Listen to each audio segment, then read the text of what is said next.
मैंने एक हाउ मोन की रिच हेयरेस से शादी की थी, लेकिन शादी के दूसरे ही दिन नौकरानी मुझे उठाकर घर साफ करने के लिए बुलाने आ जाती है, जिस पर मैं सोच में पड़ जाता हूँ कि इतना बड़ा हाउ फैमिली होकर भी क्या दामाद से झाड़ू लगवाया जाता है। कहीं शादी के तुरंत बाद मुझे दबाने की कोशिश तो नहीं हो रही, या फिर नौकर लोग अपने मालिक की तरफ से जानबूझकर मुझे परेशान कर रहे हैं। जिस पर जैसे ही मैं दरवाजा खोलकर नीचे देखता हूँ, मैं पूरी तरह स्टंड रह जाता हूँ, क्योंकि जमीन पर हर तरफ सिर्फ बैंक कार्ड ही बैंक कार्ड पड़े होते हैं। तभी नौकरानी कहती है, यंग मास्टर, ये सब ओल्ड मैडम ने पहले से तैयार करवाया था। मुझे लगा शुभ समय निकल न जाए, इसलिए मैं आपको जल्दी बुलाने आ गई। मुझे अभी भी कुछ समझ नहीं आता। जिस पर वो फिर कहती है, ओह सही है, शायद यंग मास्टर को यहाँ की ट्रेडिशन नहीं पता। शादी के दूसरे दिन सुबह सास अपने दामाद के लिए पैसे रखती है ताकि वो उन्हें झाड़ू से स्वीप करे, लेकिन ओल्ड मैडम को ज्यादा झंझट पसंद नहीं, इसलिए उन्होंने सीधे बैंक कार्ड ही रखवा दिए। आपको बस सिंबॉलिकली थोड़ा सा स्वीप करना है। यह सुनकर मैं अंदर ही अंदर सोचने लगता हूँ कि ये कैसी ट्रेडिशन है भाई। अगर रोज सुबह ऐसे बैंक कार्ड स्वीप करने को मिले तो कौन देर तक सोना चाहेगा और कौन उठते ही इरिटेटेड होगा।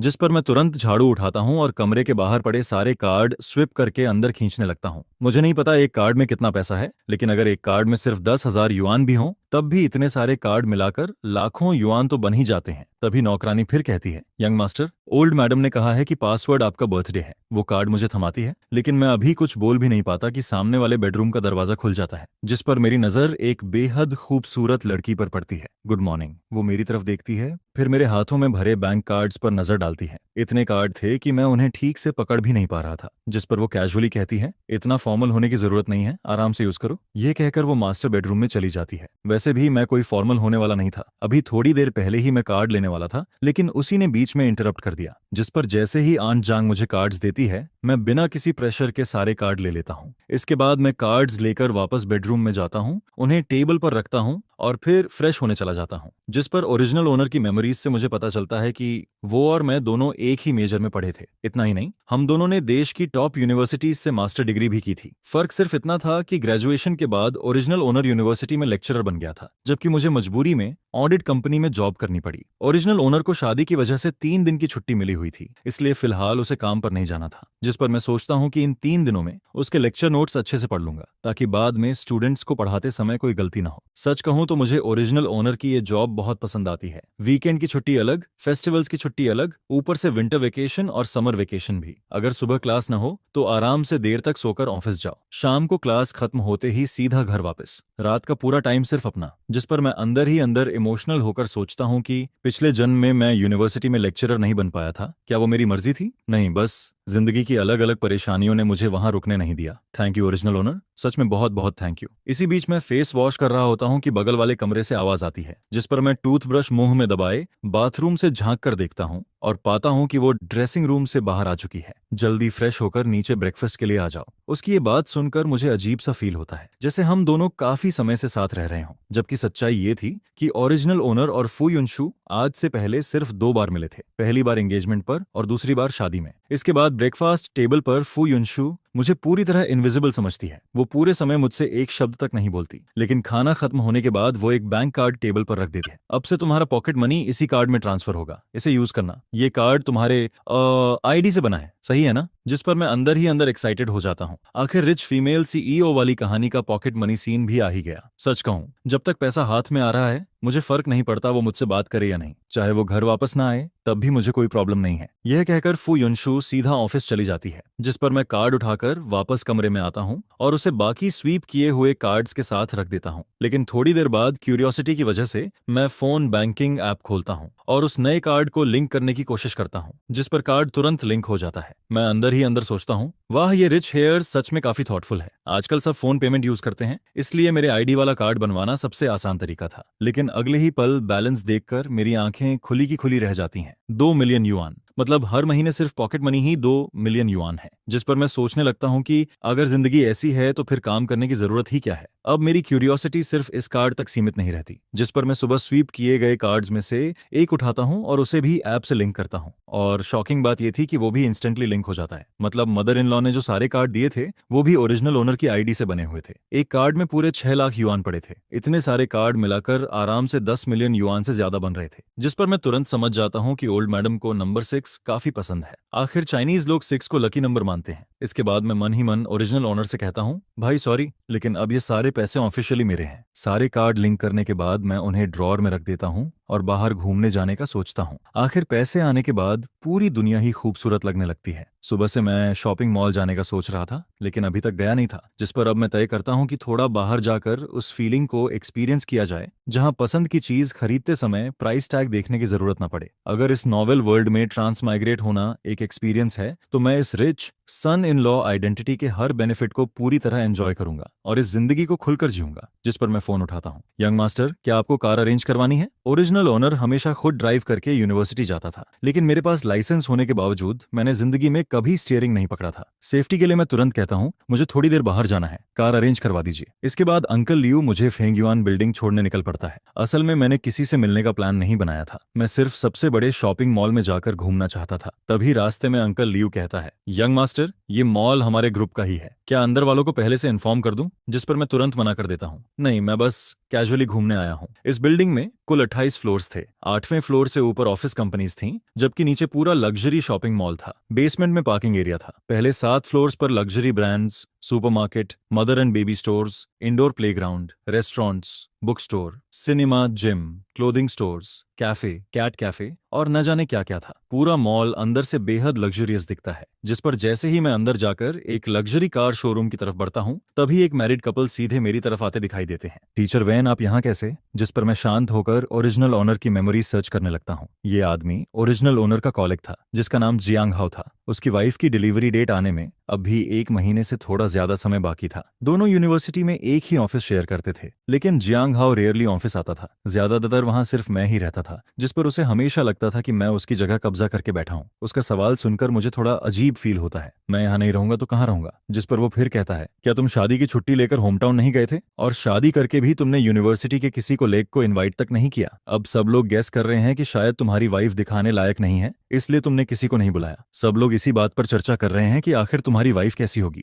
असल में ओरिजिनल ओनर ने कभी भी कॉलेग्स को अपनी शादी के बारे में नहीं बताया था। किसी को ये तक नहीं पता था कि उसने किससे शादी की है। उसके लिए ये पूरी तरह पर्सनल मैटर था। और वैसे भी अगर वो लोगों से कहता कि उसकी वाइफ फू युनशु है तो शायद कोई विश्वास भी नहीं करता, क्योंकि नॉर्मल दिनों में ओरिजिनल ओनर बहुत लो प्रोफाइल रहता था। सब लोग यही सोचते थे कि वो किसी ऑर्डिनरी फैमिली से आया है, जबकि सच ये था कि उसका परिवार भी हाईचेंग की एक फेमस हाओमोन फैमिली था। उनकी शादी में आने वाले लोग बिजनेस वर्ल्ड और रिच फैमिलीज के बड़े बड़े लोग थे। कॉलेग्स को इनवाइट न करने की वजह सिर्फ इतनी थी कि ओरिजिनल ओनर को यूनिवर्सिटी ज्वाइन किए अभी आधा महीना ही हुआ था। वहां उसका कोई खास जान पहचान वाला था ही नहीं। हालांकि यूनिवर्सिटी के कुछ लीडर्स शादी में आए थे, जिस पर मैं कैजुअली जवाब देता हूँ, मेरी वाइफ जिंग सिटी में रहती है, मैं होम टाउन नहीं गया था। यह सुनकर जियांग हाओ फिर पूछता है, तो फिर तुम्हारी वाइफ तुम्हारे साथ क्यों नहीं आई? नॉर्मली शादी के बाद लोग मैरिज लीव लेते हैं, फिर वो अभी भी काम पर क्यों जा रही है? ये कंपनी देखते ही समझ आ रहा है कि प्रॉपर नहीं है। शादी की छुट्टी तक नहीं देती। इसके बाद वो खुद की कहानी शुरू कर देता है। जब मेरी शादी हुई थी तब मैंने 3 दिन की मैरिज लीव के अलावा एनुअल लीव भी ली थी। मैं अपनी वाइफ को बाली हनीमून पर लेकर गया था। तुम लोग हनीमून पर नहीं जा रहे क्या? जिस पर मैं उसके चेहरे की तरफ देखता हूँ और तुरंत समझ जाता हूँ कि असली बात क्या है। उसे बस दूसरों की पर्सनल लाइफ में दखल देना पसंद था, और साथ ही खुद को सुप्रिय साबित करना भी। जिस पर मैं हल्की मुस्कान के साथ कहता हूँ, वो अभी काम में बिजी है। सुबह बता रही थी कि इंटरनेशनल मीटिंग है, करोड़ों के डील पर डिस्कशन चल रहा है। मैं उसका टाइम वेस्ट नहीं करना चाहता था, इसलिए अकेले घूमने निकल आया। फिर मैं आगे कहता हूँ, और फ्यूचर में बच्चे होने के बाद नैनी रख लेंगे। पोस्टपार्टम पीरियड खत्म होते ही बेबी सिटर भी रख सकते हैं। यह सुनकर जियांग हाओ तुरंत पूछता है, तो तुम लोगों ने कन्फाइनमेंट सेंटर भी सिलेक्ट कर लिया होगा? जिस पर मैं अंदर ही अंदर हंस पड़ता हूँ। रिच फैमिलीज में बच्चे खुद कौन संभाल रहा है? वहां तो नैनी और बेबी सिटर रखना नॉर्मल बात है। मेरी ये कैजुअल बातें सीधे उसकी वाइफ के दिल में चुभ जाती हैं, क्योंकि उनकी फाइनेंशियल कंडीशन उतनी अच्छी नहीं थी। जिस पर जियांग हाओ का चेहरा तुरंत खराब हो जाता है। अभी नहीं चुना, देख रहे हैं, आज हम बेबी क्लॉथ्स खरीदने आए हैं। इसके बाद वो ऑकवर्ड होकर कहता है, अच्छा टीचर वेन, हम ऊपर 2nd फ्लोर जा रहे हैं, फिर मिलते हैं। ठीक है, बाय। उनके जाने के बाद मैं भी मदर एंड बेबी स्टोर की तरफ बढ़ जाता हूँ। मैं ओरिजिनल ओनर के चाइल्डहुड फ्रेंड के बच्चे के लिए कुछ न्यूबॉर्न सामान खरीदना चाहता था। उसकी वाइफ का अभी हाल ही में पोस्टपार्टम पीरियड खत्म हुआ था, और मजेदार बात यह थी कि जियांग हाओ से मिलने के बाद ही मुझे ओरिजिनल ओनर के उस क्लोज फ्रेंड की याद आई थी। लेकिन मुझे क्या पता था कि उसी मदर एंड बेबी स्टोर में मेरी मुलाकात जियांग हाओ कपल से दोबारा हो जाएगी। जिस पर मेरा घूमने का मूड थोड़ा खराब हो जाता है। स्टोर काफी बड़ा था, इसलिए मैं सीधे दूसरे सेक्शन में चला जाता हूँ ताकि उनसे दोबारा सामना ना हो, वरना फिर उसके सार्कास्टिक कमेंट्स सुनने पड़ते। इसके बाद मैं 1 लाख युआन से ज्यादा की शॉपिंग कर देता हूँ और डिलीवरी एड्रेस अपने दोस्त के घर का दे देता हूँ। फिर मैं गोल्ड स्टोर की तरफ निकल जाता हूँ। असल में ओरिजिनल ओनर को बचपन से ही ब्रांडेड चीजें और एक्सपेंसिव गिफ्ट्स मिलते रहे थे, इसलिए उसे गोल्ड ज्वेलरी में ज्यादा इंटरेस्ट नहीं था, लेकिन मैं अलग था। मैंने कभी इमेजिन भी नहीं किया था कि जिंदगी में ऐसा दिन आएगा जब मैं गोल्ड देखते हुए प्राइस की चिंता न करूं, जिस पर मैं अपने दोस्त के बच्चे के लिए एक गोल्ड लॉन्गेविटी लॉक खरीदता हूं, फिर अपने लिए भी एक गोल्ड ब्रेसलेट ले लेता हूं। बाकी क्लॉथ्स वगैरह खरीदने का मेरा कोई प्लान नहीं था। घर के ड्रेसिंग रूम में पहले से बहुत सारे कपड़े पड़े थे, बाद में खरीद लूंगा। जब मैं घर लौटता हूं तब सिर्फ 11 बजे हुए होते हैं, जिस पर मैं पहले शावर लेता हूं, फिर कैजुअल होम क्लोथ्स पहनकर बाहर आता हूं। तभी अचानक एक अनएक्सपेक्टेड कॉल आ जाता है। वेंचन, आज तुमने बच्चों के लिए इतना सारा सामान खरीदा। जिस पर मैं हंसते हुए पूछता हूं, तो क्या सबको पसंद आया? सामने से तुरंत जवाब आता है, बहुत पसंद आया, तुमने बिल्कुल हमारी पसंद की चीजें खरीदी हैं। वो टॉय कार तो इतनी प्रैक्टिकल है कि मेरा भी खेलने का मन कर रहा है। फिर वो एक्साइटेड होकर कहता है, और तुमने बच्चों के लिए गोल्ड लॉक भी खरीदा है? जिस पर मैं जवाब देता हूँ, हाँ, कल मैं खुद लेकर आऊंगा। अरे यार, इतना खर्चा क्यों किया? लेकिन अगले ही पल उसकी गॉसिप मोड चालू हो जाती है। अच्छा छोड़ो, ये बताओ कल रात कैसा रहा? ये सुनकर मैं तुरंत समझ जाता हूँ कि ये किस तरफ बात ले जाना चाहता है। जिस पर मैं सीधा बोल देता हूँ, हम दोनों अलग अलग कमरे में सोए थे। सामने वाला तुरंत शॉक हो जाता है, क्या अभी शादी हुई और तुम लोग अलग सो रहे हो? ऐसे तो तुम दोनों में फीलिंग्स डेवलप ही नहीं होंगी। आखिर तुम सोच क्या रहे हो? वो फिर आगे कहता है, तुम कोई कॉन्ट्रैक्ट मैरिज तो कर नहीं रहे,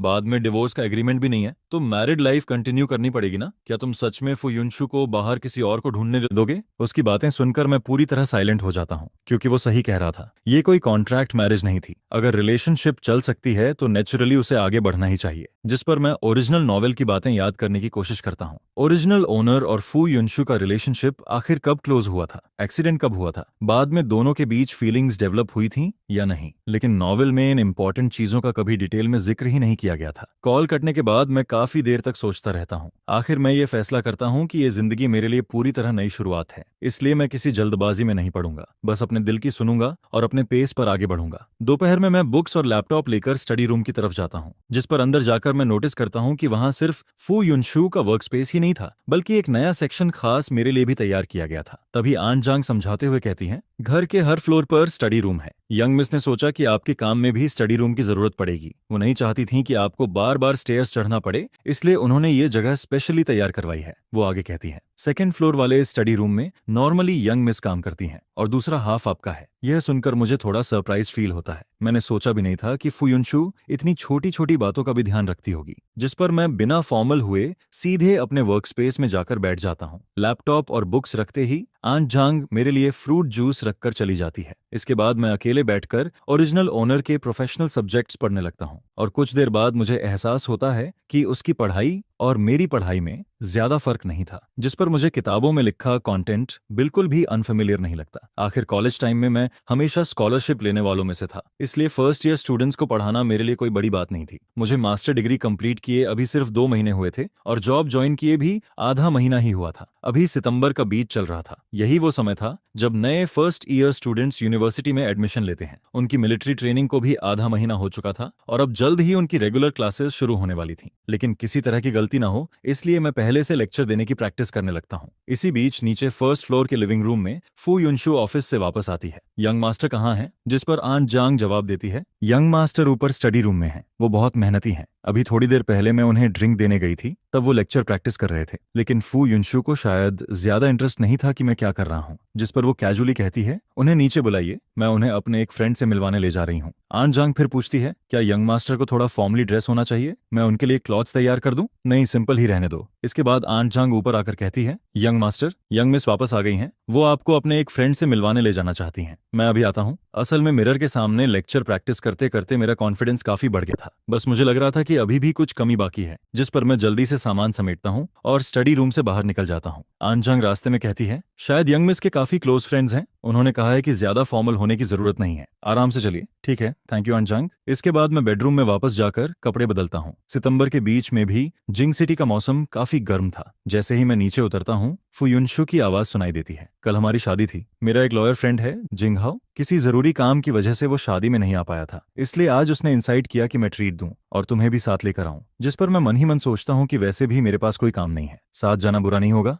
असल में मैं उसके फ्रेंड्स और रिलेटिव्स को थोड़ा और जानना चाहता था। आखिर मुझे ये भी पता लगाना था कि उसके किन लोगों से खराब रिलेशंस हैं, ताकि फ्यूचर वाले कार एक्सीडेंट के बारे में थोड़ा कॉशियस रह सकूं। रास्ते में वो अचानक पूछती है, आज तुम पूरे दिन घर पर ही थे? जिस पर मैं जवाब देता हूँ, नहीं, सुबह फेंग्युआन बिल्डिंग गया था, फेंग शाओ के बच्चे के लिए कुछ सामान खरीदा। इसके बाद कार धीरे धीरे एक शांत इलाके में पहुंचती है। बाहर एक साइनेज लगा था जिस पर रेस्टोरेंट का नाम लिखा हुआ था। फुयुनशु बताती है, ये एक फैमिली रेस्टोरेंट है, ऑनर हाइचेंग का है और यहाँ के हाइचेंग डिशेस काफी ऑथेंटिक हैं, शायद तुम्हें पसंद आए। फिर वो कार से उतरते हुए कहती है, चलो वो लोग अंदर इंतजार कर रहे हैं। जिस पर मैं पूछता हूँ, हम दोनों के अलावा और कौन है? वो जवाब देती है, एक मैरिड कपल है, तुम उन्हें देखते ही पहचान जाओगे। और सच में अंदर पहुंचते ही मैं उन्हें पहचान लेता हूँ। वो लेयू कपल थे, दोनों इंटरनेट पर बेहद फेमस ब्लॉगर्स थे। उनका जॉइंट अकाउंट लेयू कपल नाम से था। सभी प्लेटफॉर्म्स मिलाकर उनके 20 मिलियन से ज्यादा फॉलोअर्स थे। वांग यू एक लॉयर थी जो इंटरनेट पर लीगल नॉलेज शेयर करती थी। वो अलग अलग केसेस एक्सप्लेन करती थी और जरूरतमंद लोगों को फ्री लीगल हेल्प भी देती थी। वहीं उसका हस्बैंड रेन लई पहले सर्टिफाइड अकाउंटेंट था, लेकिन बाद में फुल टाइम हाउस हस्बैंड बन गया। वो बच्चे संभालने के साथ साथ डेली लाइफ वीडियोस बनाता था और लाइव स्ट्रीम सेलिंग भी करता था, जिस पर मैं अंदर ही अंदर राहत की सांस लेता हूँ। अच्छा हुआ, पढ़ाई के अलावा मैं शॉर्ट वीडियोस भी काफी देखता था, इसलिए इन्हें पहचान गया। इसके बाद फू युनशु मेरा इंट्रोडक्शन करवाती है। ये मेरे हस्बैंड हैं वेन चेन। शायद मुझे तुम दोनों का इंट्रोडक्शन इन्हें देने की जरूरत नहीं पड़ेगी। जिस पर दोनों हंसते हुए कहते हैं, हेलो ब्रदर इन लॉ। मैं भी मुस्कुराकर जवाब देता हूँ, हेलो, मैं आप दोनों को बहुत अच्छे से जानता हूँ, मैंने आपके अकाउंट फॉलो भी किए हुए हैं। यह सुनकर दोनों खुश हो जाते हैं। सच में? अरे वाह, ये तो हमारी खुशी की बात है। इसके बाद वांग यू कहती है, कल जब तुम्हारी शादी थी तब मैं कोर्ट में क्लाइंट का केस लड़ रही थी और रेन लई को अपने ग्रैंडफादर की तबीयत खराब होने की वजह से जियांग सिटी जाना पड़ा था, इसलिए हम लोग शादी में नहीं पहुंच पाए। फिर वो मुस्कुराकर कहती है, लेकिन बाकी फ्रेंड्स बता रहे थे कि मिस्टर विन बहुत हैंडसम है। आज देखकर लगता है सच में बिल्कुल Z tree in the wind जैसे हैं। इसके बाद वो फू युनशु की तरफ देखकर कहती है, युनशु तुम बहुत लकी हो। जिस पर फू युनशु हल्का ब्लश करते हुए कहती है, हाँ मैं सच में बहुत लकी हूँ। उसकी ये बात सुनते ही मेरा दिल जैसे एक पल के लिए रुक जाता है, क्योंकि ये पहली बार था जब मैंने उसे ब्लश करते हुए देखा था। इसके बाद वांग यू माहौल बदलते हुए कहती है, चलो पहले ऑर्डर करते हैं, देखो और क्या खाना है। धीरे धीरे बातचीत आगे बढ़ती है। मुझे पता चलता है कि जो कपल्स रिलेशनशिप या मैरिज में होते हैं उनका एक छोटा सा ग्रुप भी है। वो लोग कभी कभी साथ हाइकिंग, कैंपिंग और आउटिंग पर जाते रहते हैं। जिस पर रेन लई कहता है, मैं तुम्हें ग्रुप में ऐड कर दूंगा, बाद में हम सब साथ घूमने चलेंगे। डिनर खत्म होने के बाद हम लोग वापस कार में बैठते हैं। तभी फू युनशु कहती है, ये दोनों घूमने फिरने के मामले में एक्सपर्ट्स हैं। अगर तुम्हें हनीमून के लिए कोई जगह समझ ना आए तो रेन लई से पूछ सकते हो, या फिर जहां जाना हो मुझे बता देना। यह सुनकर मुझे लगा जैसे मैंने गलत सुन लिया हो। हनीमून? अचानक ये टॉपिक कहां से आ गया? और सबसे बड़ी बात, क्या हम दोनों सच में हनीमून पर जाएंगे? जिस पर मैं अंदर ही अंदर इमेजिन करने लगता हूं कि क्या हम वहां जाकर बस एक दूसरे को ब्लैंक फेस से देखते रहेंगे। तभी वो कामली कहती है, ये मॉम ने अरेंज किया है। मैंने तुम्हारे यूनिवर्सिटी लीडर से बात करके तुम्हारे लिए 1 महीने की छुट्टी अप्रूव करवा दी है, बस अभी तक तुम्हें बताया नहीं था। ये सुनकर मैं पूरी तरह स्टन रह जाता हूँ। सच में ये मदर इन लॉ अल्टीमेट निकली। मैं खुशी से कुछ बोल ही नहीं पाता। उस रात पूरे एक्साइटमेंट की वजह से मुझे नींद ही नहीं आती। आखिर अचानक से 1 महीने की छुट्टी मिल गई थी, जिस पर अगले दिन मैं सीधे सुबह 11 बजे उठता हूँ, फ्रेश होकर आरामदायक क्लोथ्स पहनता हूँ और ड्राइवर से कहता हूँ कि मुझे सीधे मेरे चाइल्डहुड फ्रेंड के घर ले चले। इसी बीच फू युनशु का मैसेज आता है, मुझे अचानक बिजनेस ट्रिप पर जाना पड़ रहा है, मैं कल वापस आऊंगी। इन 2 दिनों में तुम अपना सामान तैयार कर लेना। कल शाम हमारी फ्लाइट गैंग सिटी के लिए है। ये पढ़कर मैं अंदर ही अंदर दंग रह जाता हूँ। प्लेन टिकट्स तक पहले से बुक हो चुकी थी। सच में उसकी वर्किंग स्टाइल बेहद फास्ट और एफिशिएंट थी। कल रात मैंने बस इतना कहा था कि मुझे कोई ऑब्जेक्शन नहीं है, वो जैसे चाहे अरेंज कर सकती है। और अब हनीमून का पहला डेस्टिनेशन सीधे गैंग सिटी निकल आया। वैसे मुझे भी गैंग सिटी देखने की काफी इच्छा थी। आखिर वो जगह अपनी लग्जरी और नाइट लाइफ के लिए फेमस थी। लेकिन अफसोस, मैं अभी दोस्त के घर से खाना खाकर निकला ही था कि अचानक मदर इन लॉ साइड से एक कॉल आ जाता है, यंग मास्टर, ओल्ड मैडम गिर गई हैं, अभी उन्हें हॉस्पिटल ले जाया गया है। यह सुनते ही मैं तुरंत कॉल काटता हूँ और सीधे हॉस्पिटल की तरफ भागता हूँ। जब मैं पहुंचता हूँ तब mother in law already operation room में जा चुकी होती हैं, जिस पर सर्वेंट्स मुझे पूरी बात बताते हैं। यंग मास्टर, खाना खाने के बाद ओल्ड मैडम गार्डन में वॉक करने गई थी। वहां कॉर्नर में एक स्ट्रे कैट बैठी थी। उसे देखकर उन्हें दया आ गई और वो उसे खाना देने के लिए आगे बढ़ी। लेकिन परसों रात बारिश हुई थी, उस कोने की जमीन अभी भी गीली थी। ओल्ड मैडम का पैर फिसल गया और वो गिर गईं। इसके बाद सर्वेंट गंभीर आवाज में कहता है, डॉक्टर ने चेक करके बताया है कि उनकी राइट आर्म फ्रैक्चर हो गई है, राइट लेग भी बुरी तरह कट गई है, तुरंत सर्जरी करनी पड़ेगी। यह सुनकर मैं राहत की सांस लेता हूँ कि कम से कम उनका सिर जमीन से नहीं टकराया, बाकी शरीर भी सेफ था, वरना मैं सच में फुयुनशु को फेस नहीं कर पाता। सिर्फ सुनकर ही मुझे दर्द फील होने लगता है। आखिर उनकी उम्र भी काफी हो चुकी थी। ऐसी उम्र में गार्डन में गिरकर हाथ टूट जाना, उस वक्त उन्हें कितना दर्द हुआ होगा, ये सोचकर ही मेरा दिल भारी हो जाता है। जिस पर मैं मन ही मन सर्वेंट्स पर भी नाराज होता हूँ। इतने बड़े मैंशन में ओल्ड मैडम अकेली कैसे घूम रही थी? किसी को उनके साथ होना चाहिए था। इसी बीच मुझे याद आता है कि फादर इन लॉ तो इस समय अटलांटिक ओशन के उस पार वेकेशन एंजॉय कर रहे थे और फू युनशु भी बिजनेस ट्रिप पर बाहर गई हुई थी। अगर खबर मिल भी जाती तब भी उसे शाम की फ्लाइट का इंतजार करना पड़ता, तभी वो वापस आ पाती। जिस पर सबसे पहले वहां पहुंचने वाले इंसान होने के नाते मैं नौकरों और बटलर से सवाल किए बिना नहीं रह पाता। ओल्ड मैडम इस हालत में गिर गईं, पता नहीं उन्हें कितना दर्द सहना पड़ा होगा। उस वक्त कोई भी उनकी मदद करके उस बिल्ली को उठाने क्यों नहीं आया? लॉजिक से देखा जाए तो इतने बड़े रॉयल फैमिली जैसे घर में सिर्फ छोटे से गार्डन की सफाई के लिए भी काफी सारे सर्वेंट्स चाहिए होते हैं। फिर उस वक्त आंगन में मौजूद सर्वेंट्स आखिर गए कहाँ थे? और एक स्ट्रे कैट को ऐसे खुले में घूमने कैसे दिया गया? जिसके बाद दीवार के कोने में जमा पानी भी समय पर साफ क्यों नहीं किया गया? नॉर्मली हमेशा कोई ना कोई मैडम के साथ रहता है, लेकिन आज जब ओल्ड मैडम गार्डन में गई थी तो उनके साथ जाने वाले सर्वेंट को अचानक किसी काम से बुला लिया गया, जिस पर वो थोड़ी देर के लिए वहां से चला गया। उस वक्त मैं सबके साथ स्टडी कर रहा था, जिस पर मैं तुरंत बोलता हूँ, कौन सी स्टडी? मैंने मॉर्निंग क्लास, वीकली मीटिंग और मंथली रिव्यू के बारे में तो सुना है, लेकिन घर के सर्वेंट्स को खाने के बाद पढ़ाई करवाने की बात पहली बार सुन रहा हूँ। और मैंने तो कभी बटर को सर्वेंट्स को पढ़ाते हुए भी नहीं देखा। जिसके जवाब में वो कहता है, ये सेकंड मैडम का आइडिया था। उन्होंने कहा था कि ओल्ड मैडम का बर्थडे आने वाला है, इसलिए सीक्रेटली बर्थडे सेलिब्रेशन प्रिपेयर करना है ताकि उन्हें सरप्राइज दिया जा सके। इसी वजह से मैंने सोचा कि जब ओल्ड मैडम खाना खाकर आफ्टरनून रेस्ट के लिए जाएंगी तब सबको इस बारे में बताया जाए। यह सुनकर मैं सोच में पड़ जाता हूँ, ये सेकंड मैडम क्या वही नहीं जो फू युनशु की सेकंड आंट है और कहानी की फीमेल लीड की माँ भी? बैकग्राउंड स्टोरी में बताया गया था कि उसने सालों पहले फू फैमिली में शादी करने के लिए काफी गलत ट्रिक्स इस्तेमाल किए थे, जिस पर शादी के बाद उसे फू फैमिली में कभी ज्यादा रिस्पेक्ट नहीं मिली। लेकिन बाद में जब उसकी बेटी हेयर बन गई तब जाकर उसकी जिंदगी थोड़ी आसान होने लगी। फिर मैं सोचता हूँ, क्या उसकी रिलेशन अपनी मदर इन लॉ के साथ इतनी अच्छी थी? अगर ऐसा है तो फिर बर्थडे पार्टी सीक्रेटली प्रिपेयर करने की जरूरत ही क्या थी? जिस पर मैं गुस्से में बोलता हूँ, हर चीज की प्रायोरिटी होती है। इस मेंशन में तुम्हारा मेन काम ओल्ड मैडम का ध्यान रखना है, बाकी चीजें प्रोफेशनल्स को करने दो। क्या वो फैमिली के पास सर्वेंट्स हायर करने के लिए पैसे कम पड़ गए थे? लेकिन वो फिर कहता है, सेकंड मैडम ने कहा था, जिस पर मैं तुरंत उसे रोकते हुए बोलता हूँ, सेकंड मैडम, तुम सिर्फ उन्हीं की बातें क्यों सुनते हो? क्या उनकी हर बात हमेशा सही होती है? उधर ऑपरेशन थिएटर के ऊपर जलती हुई ऑपरेशन इन प्रोग्रेस वाली लाइट देखकर मेरा मन और बेचैन होने लगता है। मुझे लगा था कि फू युनशु यहाँ नहीं है और सन इन लॉ भी शायद इन सब बातों की परवाह नहीं करेगा, इसलिए मैंने ज्यादा नहीं सोचा। लेकिन अभी उसे देखकर साफ लग रहा था कि वो बहुत ज्यादा गुस्से में है। शायद मेरी जॉब भी अब जाने वाली है। जिस पर बटलर मन ही मन सोचता है, ओल्ड मैडम ने खुद इस दामाद को चुना था और ये सच में उनकी बहुत रिस्पेक्ट करता है। मेरी बातों के सामने बटलर बस ऑकवर्ड स्माइल देता है और कहता है, उस वक्त हमें लगा कि हम ओल्ड मैडम के लिए अच्छा ही कर रहे हैं, इसलिए हमने ज्यादा सोचे बिना सेकंड मैडम की बात मान ली। किसे पता था कि इतनी बड़ी घटना हो जाएगी? ये सुनकर मैं मन में सोचता हूँ, इतनी सारी चीजें एक साथ कैसे कोइंसिडेंस हो सकती हैं? किताब में फू युनशु की कजन क्या वही सेकंड मैडम की बेटी नहीं थी? और जब वो नई हेयर बनी तभी से सेकंड मैडम का इन्फ्लुएंस भी बढ़ने लगा। जिस पर मेरे मन में एक और डरावना ख्याल आता है, कहीं वो कार एक्सीडेंट भी सेकंड मैडम से जुड़ा हुआ तो नहीं था? अगर सच में ऐसा है तो क्या उसने अभी से चाल चलनी शुरू कर दी थी? ओरिजिनल ओनर की मेमोरीज में उसने हमेशा अच्छे काम किए थे, वो एक हेल्पफुल और ऑनेस्ट इंसान था। फिर उसकी मौत क्या इसलिए हुई क्योंकि उसने कुछ देख लिया था, या फिर किसी का सीक्रेट जान लिया था जिस पर किसी डेंजरस इंसान ने उसे खत्म कर दिया? फिर मैं खुद को समझाता हूँ, मैं बेवजह उन्हें विलेन नहीं बना रहा। आखिर फू युनशु के एक्सीडेंट से सबसे ज्यादा फायदा उन्हीं के परिवार को हुआ था, जिस पर मैं और ज्यादा सावधान हो जाता हूँ। अगर मेरा अंदाजा सही निकला और मैंने अभी इन्वेस्टिगेशन शुरू की तो सेकंड मैडम के लोग जरूर नोटिस कर लेंगे। फिर शायद अगला टारगेट में बन जाऊं और मेरा भी वही हाल हो सकता है जो ओरिजिनल ओनर का हुआ था।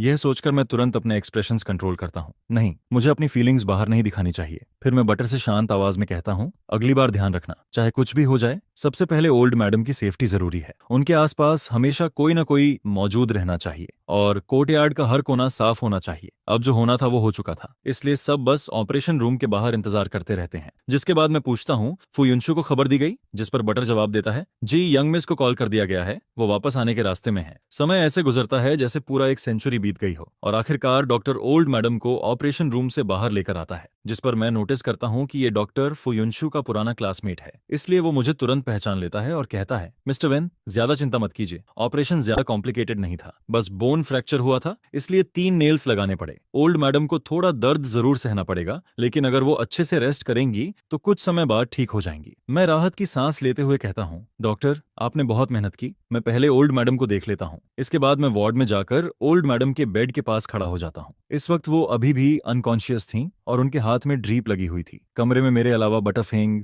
2 सर्वेंट्स और एक नर्स मौजूद थे, जिस पर मैं धीरे से कहता हूँ, इतने सारे लोग पेशेंट के आसपास मत खड़े रहो, इससे उनकी रेस्ट डिस्टर्ब होगी। आप सब बाहर वेटिंग रूम में इंतजार करो। कुछ देर बाद आखिरकार ओल्ड मैडम धीरे धीरे आंखें खोलती हैं, फिर मुस्कुराकर कहती हैं, चिंता मत करो, इंसान की जिंदगी में छोटी मोटी चोट लगती रहती है। लोग कहते हैं कि फ्रैक्चर होना किसी बड़ी मुसीबत को अपने ऊपर लेना होता है, तो समझ लो मैंने अपने लिए एक डिजास्टर टाल दिया। उन्हें देखकर मेरे दिल में अजीब सी वार्मत महसूस होने लगती है। वो मुझे अपनी रियल मदर से भी ज्यादा करीब लग रही थी, जिस पर मैं मुस्कुराकर कहता हूँ, मॉम आप सच में बहुत ऑप्टिमिस्टिक हैं। लेकिन अगले ही पल मुझे अपनी पिछली जिंदगी की माँ याद आ जाती है। अगर वो गिरकर फ्रैक्चर कर बैठती तो होश आते ही जरूर बोलती, सब तुम्हारी गलती है।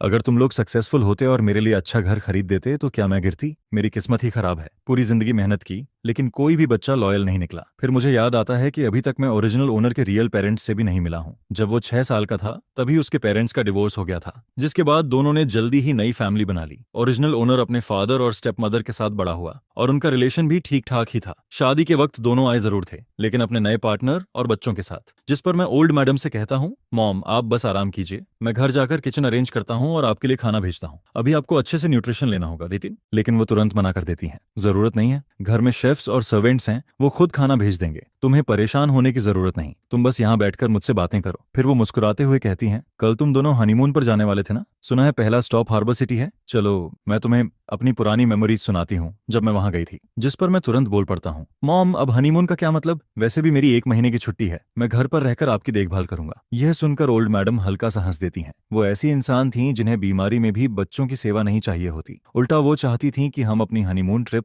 वैसे ही कंटिन्यू करें जैसा पहले प्लान हुआ था। फिर वो थोड़ा सख्त होकर कहती हैं, ऐसा बिल्कुल नहीं होगा, बड़ी मुश्किल से शादी के बाद 1 महीने की छुट्टी मिली है, अब कैसे कह सकते हो कि नहीं जाओगे? मुझे बस फ्रैक्चर हुआ है, कोई बड़ी बीमारी नहीं। यहाँ सर्वेंट्स हैं मेरी देखभाल के लिए, तुम लोगों को यहाँ रुकने की जरूरत नहीं है। जिस पर मैं तुरंत बोलता हूँ, कोई बात नहीं मॉम, अभी मेरी विंटर वेकेशन और समर वेकेशन बाकी है, फैमिली से ज्यादा जरूरी भला और क्या हो सकता है। जब आप ठीक हो जाएंगी तब घूमने के मौके फिर मिल जाएंगे, और हनीमून ट्रिप कैंसिल हो जाए तो भी कोई फर्क नहीं पड़ता। असल में मैं खुद भी फुयुनशु के साथ अकेले हनीमून पर जाने को लेकर थोड़ा ऑकवर्ड फील कर रहा था। अब अच्छी बात यह थी कि मेरे पास ना जाने का एक परफेक्ट एक्सक्यूज भी मिल गया था। उधर तभी फुयुनशु हॉस्पिटल पहुंचती है। वो रूम के बाहर ग्लास विंडो से अंदर झांकती है और हमें बातें करते हुए देखती है। पता नहीं मैंने ऐसा क्या कहा था, जिस पर बेड पर लेटी ओल्ड मैडम लगातार हंस रही थी। फिर वो जल्दी से अंदर आती है और कहती है, मॉम मैं आ गई, अब कैसी तबीयत है आपकी? बहुत दर्द हो रहा है क्या? जिस पर ओल्ड मैडम मुस्कुराकर कहती हैं, अरे नहीं, मैं बिल्कुल ठीक हूँ, बस छोटा सा ऑपरेशन हुआ है। जिंदगी में इससे बड़े तूफान देख चुकी हूँ मैं, इतनी सी बात से क्या होगा? यह देखकर मैं चुपचाप बाहर निकल आता हूँ ताकि माँ बेटी आराम से बातें कर सकें।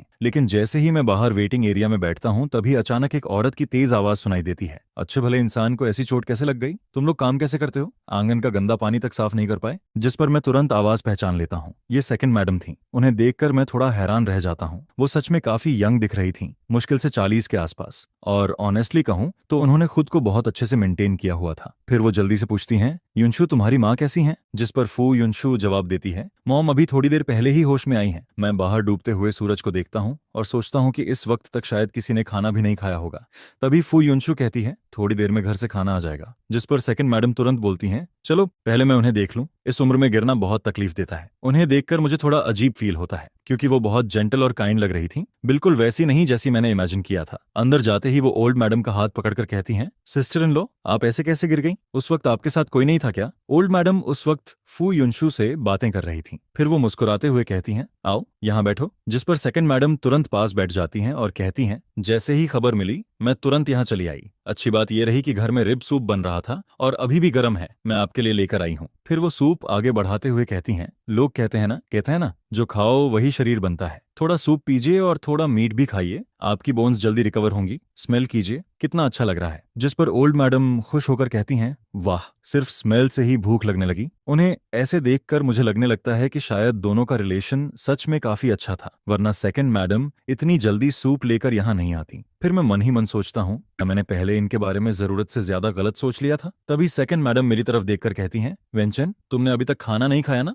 जिस पर मैं जवाब देता हूँ, यहाँ मॉम के साथ था इसलिए भूख का ध्यान ही नहीं रहा। फिर ओल्ड मैडम तुरंत बोलती हैं, जल्दी जाकर खाना खाओ, पहले खाना जरूरी है। जिस पर फू युनशु मेरी तरफ देखकर कहती हैं, चलो। इसके बाद हम दोनों हॉस्पिटल से निकलकर एक रेस्टोरेंट पहुंचते हैं। मैं कैजुअली पूछता हूँ, कुछ भी चलेगा, मुझे खाने में ज्यादा चॉइस नहीं है। लेकिन फिर भी मैं थोड़ा हेजिटेंट होकर पूछता हूँ, युनशु तुम श्योर हो कि हमें इसी रेस्टोरेंट में खाना चाहिए? तभी रेस्टोरेंट का मालिक मुस्कुराते हुए हमारे पास आता है और कहता है, यंग मिस, यंग मास्टर, आप लोग क्या खाना पसंद करेंगे? जिस पर फू युनशु कहती हैं, अंकल लिन, आप अपने स्पेशल डिशेस बना दीजिए और एक पॉट टी भी ले आइए। मैं क्यूरियस होकर पूछता हूँ, वैसे ये रेस्टोरेंट किसका है? जिस पर वो जवाब देती है, जो अभी आए थे वही यहाँ के शेफ भी हैं और ऑनर भी। वो मेरे ग्रैंडफादर के डिसिप्लिन हैं। पहले एक हाई क्लास होटल में हेड शेफ थे, बाद में कुछ हुआ जिसके बाद उन्होंने खुद का रेस्टोरेंट खोल लिया और इस रेस्टोरेंट में हाफ इन्वेस्टमेंट मेरे ग्रैंडफादर की है। यह सुनकर मैं थोड़ा शॉक्ड हो जाता हूँ। ग्रैंडफादर पहले शेफ थे? मुझे तुरंत महसूस होता है कि इस कहानी के पीछे जरूर कोई हिडन स्टोरी है, क्योंकि बाहर से सिंपल दिखने वाला ये रेस्टोरेंट अंदर से काफी लग्जरी था और यहाँ की प्राइसेस भी बिल्कुल चीप नहीं थी। जिस पर फुयुनशु धीरे से कहती है, हाँ, ग्रैंडफादर कुकिंग स्किल की वजह से ही ऊपर तक पहुंचे थे,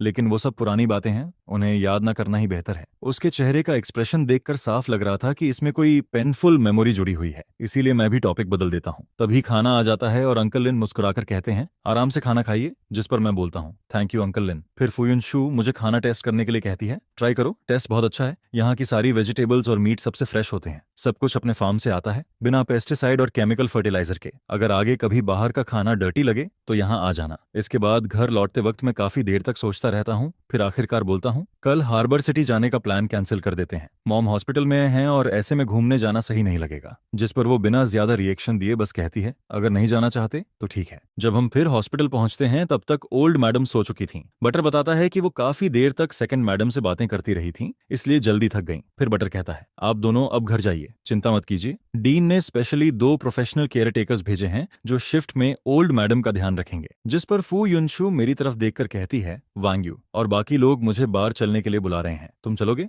मैं सिर हिलाकर कहता हूँ, नहीं, मुझे अल्कोहल पीना नहीं आता, मैं घर जाकर रेस्ट करूंगा। जिस पर वो कहती है, ठीक है, मैं अंकल लियू को तुम्हें लेने भेज देती हूँ। फिर कुछ देर बाद वो फोन पर कहती है, ठीक है अंकल लियू, मुझे पता है आप पास ही हैं। इसके बाद वो मेरी तरफ मुड़कर कहती है, थोड़ी देर में वो आ जाएंगे। मैं हल्का सा मुस्कुराकर कहता हूँ, तुम भी कम ड्रिंक करना और ड्रिंक करने के बाद ड्राइव मत करना। रात की हल्की ठंडी हवा धीरे धीरे बह रही थी। उस वक्त मुझे अचानक ग्रैंडफादर की कही हुई बात याद आती है, जब कोई तुम्हारी चिंता करता है तभी असली हैप्पीनेस फील होती है। और शायद पहली बार मुझे भी उस हैप्पीनेस का थोड़ा एहसास होने लगता है। उधर फू युनशु की लैश एज हल्के से कांपती है। फिर वो धीरे से जवाब देती है, समझ गई। कुछ देर बाद अंकल लियू आ जाते हैं। वो तब तक वहीं खड़ी रहती है जब तक मैं कार में बैठ नहीं जाता। उसके बाद ही वो खुद ड्राइव करके वहां से निकलती है। उधर बार में पहुंचते ही बाकी लोग उसे देखकर तुरंत वार्म वाटर लेकर आते हैं। आओ आओ, आखिर मैडम आ ही गई, हम लोग कब से तुम्हारा इंतजार कर रहे थे। बिजी पर्सन को पकड़ना कितना मुश्किल है पता है। जिस पर दूसरा इंसान हंसते हुए कहता है, आज तो तुम्हें कुछ ड्रिंक्स पीनी ही पड़ेंगी। लेकिन फू युनशु तुरंत बोलती है, मेरे हस्बैंड ने कहा है कम ड्रिंक करना। यह सुनते ही बाकी सब लोग जोर से हंस पड़ते हैं। क्या बात है,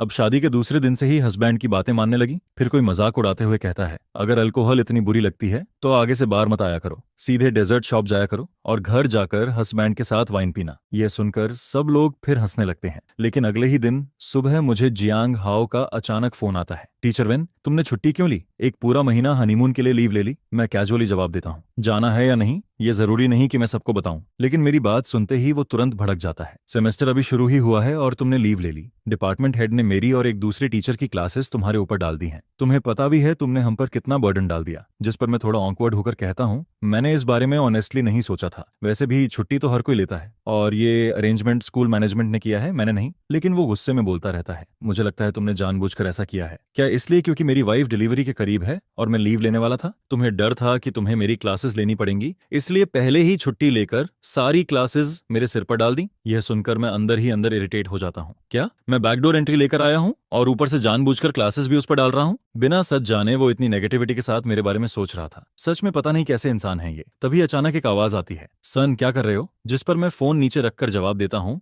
मॉम, आज सुबह जियांग हाओ ने अचानक कॉल किया था। उसने ना सिर्फ ये कहा कि तुम बैकडोर रिलेशन से अंदर आए हो, बल्कि ये भी बोल दिया कि तुमने अपनी सारी क्लासेस उस पर डाल दी। वो खुद को समझता क्या है? आखिर वो तुमसे ऐसे कैसे बात कर सकता है? जिस पर मॉम काफी गुस्से में बोलती रहती हैं, अगर कोई प्रॉब्लम थी तो आराम से बात करके सॉल्व नहीं कर सकता था क्या? कुछ क्लासेस ही तो हैं, उन्हें एडजस्ट किया जा सकता है। तुम रुको, अभी मैं तुम्हारे लिए बात करती हूँ। इसके बाद वो तुरंत फोन उठाती हैं और प्रिंसिपल को कॉल कर देती हैं। ओल्ड सू, ये काम तुमने ठीक से हैंडल नहीं किया। मेरा सन इन लॉ छुट्टी ले रहा था तो क्वाइटली नोटिस दे देते। अब पूरा स्कूल जान गया कि उसने हायर मैनेजमेंट के थ्रू लीव ली है, और वो एक्स्ट्रा क्लासेस उस टीचर को क्यों दे दी जिसकी वाइफ डिलीवरी लीव पर है। मैं कोई स्पेशल प्रिविलेज मांग नहीं रही, लेकिन तुम भी जानते हो ना मेरी ग्रैंडडॉटर की शादी कितनी मुश्किल से हुई है। क्या उन्हें थोड़ा टाइम साथ बिताने की जरूरत नहीं? अगर बॉन्डिंग ही नहीं होगी तो बच्चे कैसे होंगे? ये सुनकर मैं बिल्कुल स्पीचलेस हो जाता हूँ, लेकिन मॉम बिना रुके बोलती रहती हैं, दोनों अभी तक अलग अलग रूम में सोते हैं। अब तुम ही बताओ, मैं चिंता ना करूं तो कौन करे? और वैसे भी फू ग्रुप हर साल स्कूल को 50 मिलियन डोनेट करता है। मेरा सन इन लॉ थोड़ी सी छुट्टी ले ले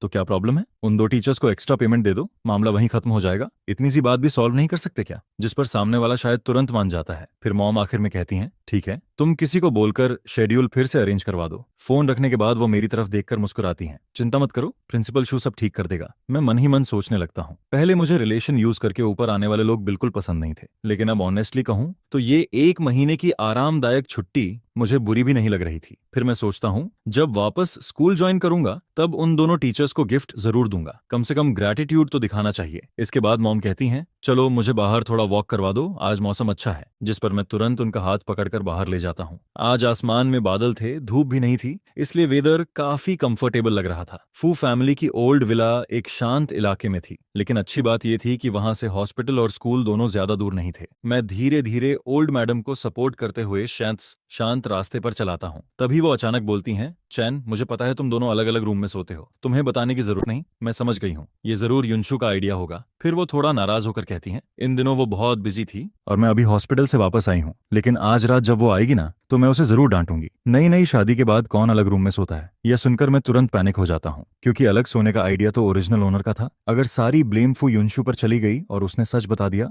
तो मेरी पोल खुल जाएगी। लेकिन मेरी चुप्पी देखकर ओल्ड मैडम उल्टा इमोशनल हो जाती हैं। तुम्हारा नेचर सच में बहुत अच्छा है, हर बात में कॉम्प्रोमाइज कर लेते हो और शिकायत भी नहीं करते। आज रात मैं उसे बोलूंगी कि वो तुमसे प्रॉपरली अपोलोजाइज करे। जिस पर मैं जल्दी से कहता हूँ, मॉम, इसकी जरूरत नहीं है, शादी से पहले हम बस एक बार मिले थे, नेचुरली हमें एक दूसरे को समझने में टाइम लगेगा और उसका काम भी बहुत बिजी है, धीरे धीरे सब ठीक हो जाएगा, आपको टेंशन लेने की जरूरत नहीं। और वैसे भी युनशु ने मेरे साथ कुछ गलत नहीं किया। लेकिन ओल्ड मैडम गहरी सांस लेते हुए कहती हैं, तुम लोगों को जल्दी नहीं है, लेकिन मुझे है। देखो, हमारी उम्र हो चुकी है, अब बस यही इच्छा है कि बच्चे और ग्रैंड चिल्ड्रेन हमारे आसपास हों। तुम्हारे फादर भी अगर ग्रैंड चिल्ड गोद में उठा लें तो शायद हर वक्त ट्रैवल करने की जिद छोड़ दें। फिर वो धीरे से बोलती हैं, असल में हम बूढ़े हो गए हैं, नहीं तो हम तुम्हें इतना फोर्स नहीं करते। पहले हमें लगता था कि बच्चे खुश रहें, वही काफी है, लेकिन उम्र बढ़ने के साथ कुछ अधूरे रिग्रेट्स दिल में रह जाते हैं। जिस पर वो हल्की आवाज में कहती हैं, हमारे घर में कोई थ्रोन तो नहीं है इनहेरिट करने के लिए, लेकिन प्रॉपर्टी बहुत ज्यादा है, आखिर उसे बाहर वालों के हाथ में कैसे जाने दें? यह सुनकर मुझे महसूस होता है कि उनकी बात बिल्कुल गलत भी नहीं थी। फू फैमिली सच में एक टॉप वेल्थी फैमिली थी और इतनी बड़ी प्रॉपर्टी नेचुरली इनहेरिटेंस इश्यू बन सकती थी। ओल्ड मैडम और ओल्ड मास्टर के पास सिर्फ फू युनशु ही थी,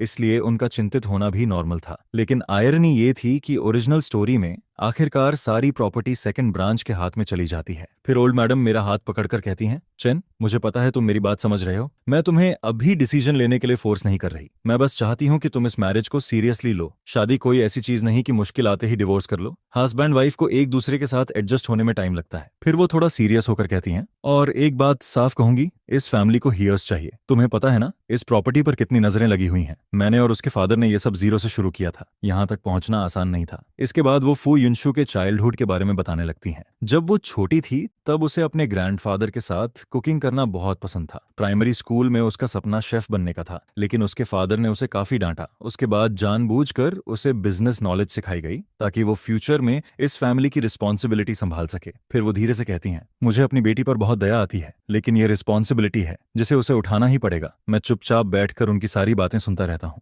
मेरे दिल में अजीब सी फीलिंग उठने लगती है। अब मुझे समझ आने लगता है कि जब उस दिन मैंने ग्रैंडफादर का जिक्र किया था तब फू युनशु का एक्सप्रेशन अचानक क्यों बदल गया था। शायद उसके चाइल्डहुड की सारी प्रेशर और मेमोरीज उसी से जुड़ी हुई थी, और शायद इसी वजह से वो बच्चे भी नहीं चाहती थी। जिस पर मैं धीरे से जवाब देता हूँ, मॉम, आपकी सारी बातें मैं समझता हूँ, लेकिन हमारी शादी को अभी ज्यादा वक्त नहीं हुआ, हमें थोड़ा समय चाहिए एक दूसरे के साथ एडजस्ट होने के लिए। और बच्चे की बात, वो सिर्फ चाहने से तुरंत नहीं हो जाता, हम दोनों अभी मेंटली तैयार नहीं है। लेकिन ओल्ड मैडम तुरंत बोलती हैं, मैंने तुम दोनों की प्रिमारियल हेल्थ रिपोर्ट देखी है, दोनों बिल्कुल हेल्दी हो, और लड़का लड़की अगर लंबे समय तक साथ रहें तो फीलिंग्स अपने आप डेवलप हो जाती हैं, इसलिए जल्दी बच्चा होना ही सबसे अच्छा है। उनका सीरियस एक्सप्रेशन देखकर मैं पूरी तरह निरुत्तर हो जाता हूँ। उस रात आखिरकार फू युनशु को वापस बुला लिया जाता है, जिस पर ओल्ड मैडम सख्त आवाज में कहती हैं, तुम दोनों अपने रूम में जाओ और थोड़ा रिलेशनशिप इंप्रूव करो, चाहे सिर्फ बैठकर बातें ही क्यों ना करो। फू युनशु शायद उन्हें नाराज नहीं करना चाहती थी, इसलिए वो क्वाइटली उठती है और मुझे साथ आने का इशारा करती है। मैं रूम में जाकर कैजुअली सोफा पर बैठ जाता हूँ और फोन चलाते हुए शाम की सारी बातें सोचने लगता हूँ। डिनर के वक्त ओल्ड मैडम ने फू युनशु को काफी डांटा था। उन्होंने कहा था कि वेडिंग नाइट पर उसे मुझे अकेला नहीं छोड़ना चाहिए था,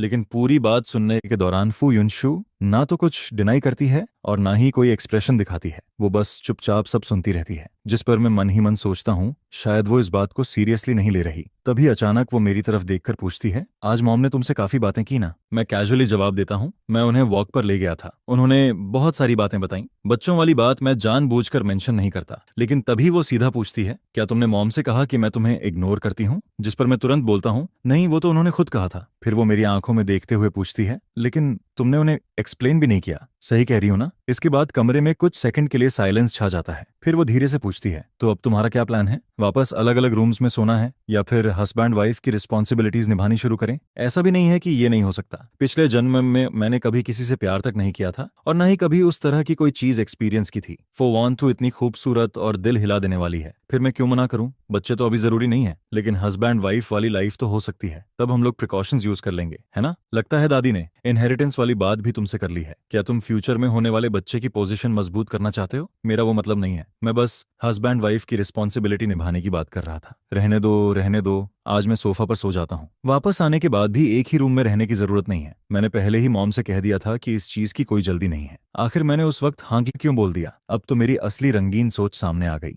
इन 2 सालों में मेरा बच्चा पैदा करने का कोई प्लान नहीं है, और वैसे भी पहले मेरा अलग रूम में सोने का कोई इरादा नहीं था। ये सजेशन तो तुम्हारा था, मैं तुम्हारी राय की रिस्पेक्ट करती हूँ। अगर तुम सिर्फ मॉम की बात मानकर मेरे साथ कोऑपरेट कर रहे हो तो उसकी बिल्कुल जरूरत नहीं है। मुझे किसी को फोर्स करके हस्बैंड वाइफ की ड्यूटी निभाना पसंद नहीं है, और जहां तक हमारी शादी का सवाल है, तुम्हें उसकी भी चिंता करने की जरूरत नहीं है। फो और ऑन फैमिली की ये शादी बिजनेस बेनिफिट से जुड़ी हुई है। उसकी बातें सुनकर मेरा दिमाग थोड़ा सुन्न पड़ जाता है। मैं तो यहाँ दूसरी दुनिया में सिर्फ लाइफ एंजॉय करने आया था। मैं बस आज के लिए जीना चाहता हूँ। ये कोई दादी का प्रेशर नहीं है, मैं तो बस मॉम से नॉर्मली बात कर रहा था। उनकी बातें सुनकर लगा कि वो गलत भी नहीं कह रही हैं। अगर तुम फिर भी ऐसा ही सोचती हो तो मैं क्या ही कह सकता हूँ। और वैसे भी हस्बैंड वाइफ वाली रिस्पॉन्सिबिलिटी हर बार अवॉइड नहीं की जा सकती। जब तक डिवोर्स ना हो, क्या हम हमेशा बिना फिजिकल रिलेशनशिप वाली मैरिज में ही रहेंगे? ये आदमी सच बोल रहा है या बस मुझे खुश करने के लिए बोल रहा है? तभी मैं देखता हूँ कि वो मुझे लगातार बिना पलक झपकाए घूरे जा रही है, जिस पर मैं फैसला करके उसे सीधे अपनी बाहों में खींच लेता हूँ और फिर गोद में उठाकर बेड की तरफ ले जाता हूँ। इसके बाद मैं उसे धीरे से बेड पर रख देता हूँ। तभी मुझे फील होता है कि उसका पूरा बॉडी स्टिफ हो चुका है। टेंशन मत लो, आज कुछ भी प्रिपेयर नहीं है, मैं तुम्हें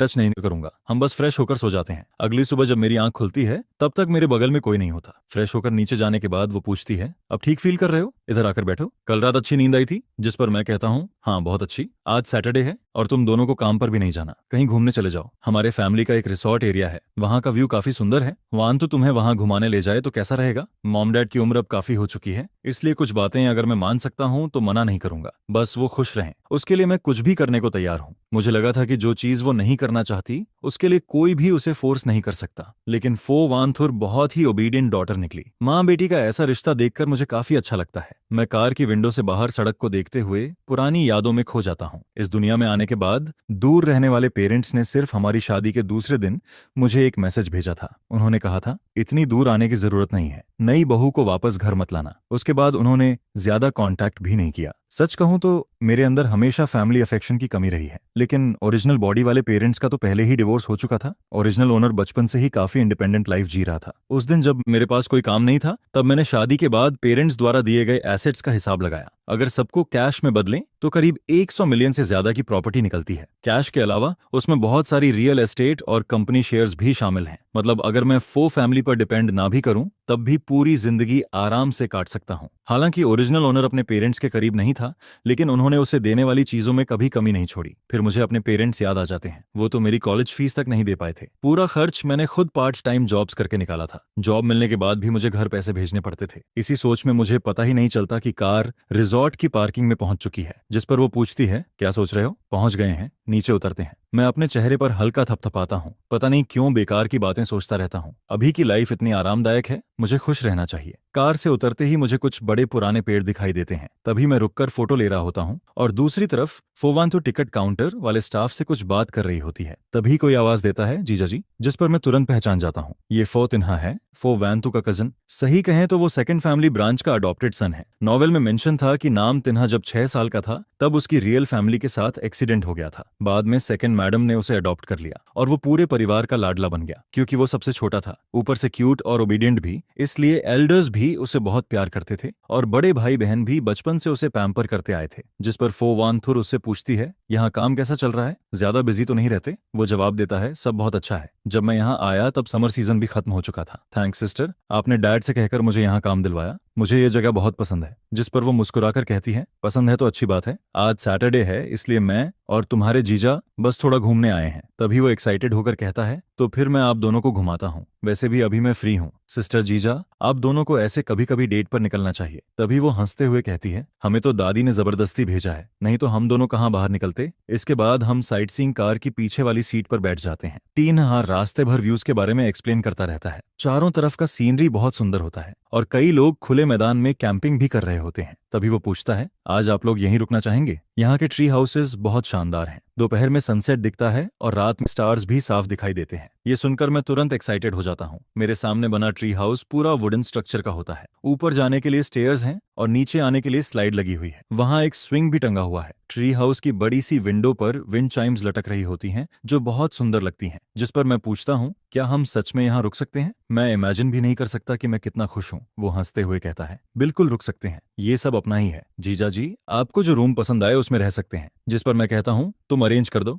आज हम यहीं रुकेंगे। इसके बाद वो बताता है कि यहाँ हर दिन लोग सफाई करने आते हैं। अभी मैं किसी को एक्स्ट्रा सामान प्रिपेयर करने के लिए बोल देता हूँ। ये कहकर वो मुझे आंख मारता है। उसका वो विंक देखकर ही समझ आ जाता है कि उसके दिमाग में जरूर कुछ चल रहा है। इसके बाद हम कुछ और जगह घूमते हैं, फिर रेस्टोरेंट जाकर खाना खाते हैं। तभी वो कहता है, सिस्टर जीजा, दोपहर में मेरी मीटिंग है इसलिए मैं आगे आपके साथ नहीं रह पाऊंगा। ट्री हाउस सब तैयार करवा दिया है, आप लोग पहले जाकर थोड़ा रेस्ट कर लीजिए, फिर बाद में घूमना। जिस पर फोवांथुर कहती है, ठीक है, तुम अपना काम देखो, हम दोनों खुद घूम लेंगे। फोवांथु मेरे पीछे चलते हुए हल्के से मुस्कुरा रही होती है। वो मुझे देखते हुए पुरानी यादों में खो जाती है। उसकी पूरी जिंदगी में अगर वो खाना, सोना और पढ़ाई नहीं कर रही होती तो या तो टैलेंट क्लासेस में जाने के रास्ते में होती या फिर कंपनी में काम कर रही होती। मैं हमेशा उन लोगों से जलता था जो अपने पेरेंट्स के साथ घूमने जाया करते थे और उन दोस्तों से भी जो स्कूल खत्म होने के बाद अपने फ्रेंड्स के साथ मूवी देखने या शॉपिंग करने चले जाते थे। मेरी यूथ में शायद कोई अच्छी मेमोरीज थी ही नहीं। बाद में जब मैं बड़ा हुआ तब डैड ने धीरे धीरे कंपनी की रिस्पॉन्सिबिलिटी मेरे हाथों में दे दी, जिस पर मुझे अपने कंधों पर और ज्यादा प्रेशर फील होने लगा। बस पिछले 2 सालों में ही मैंने अपने नीचे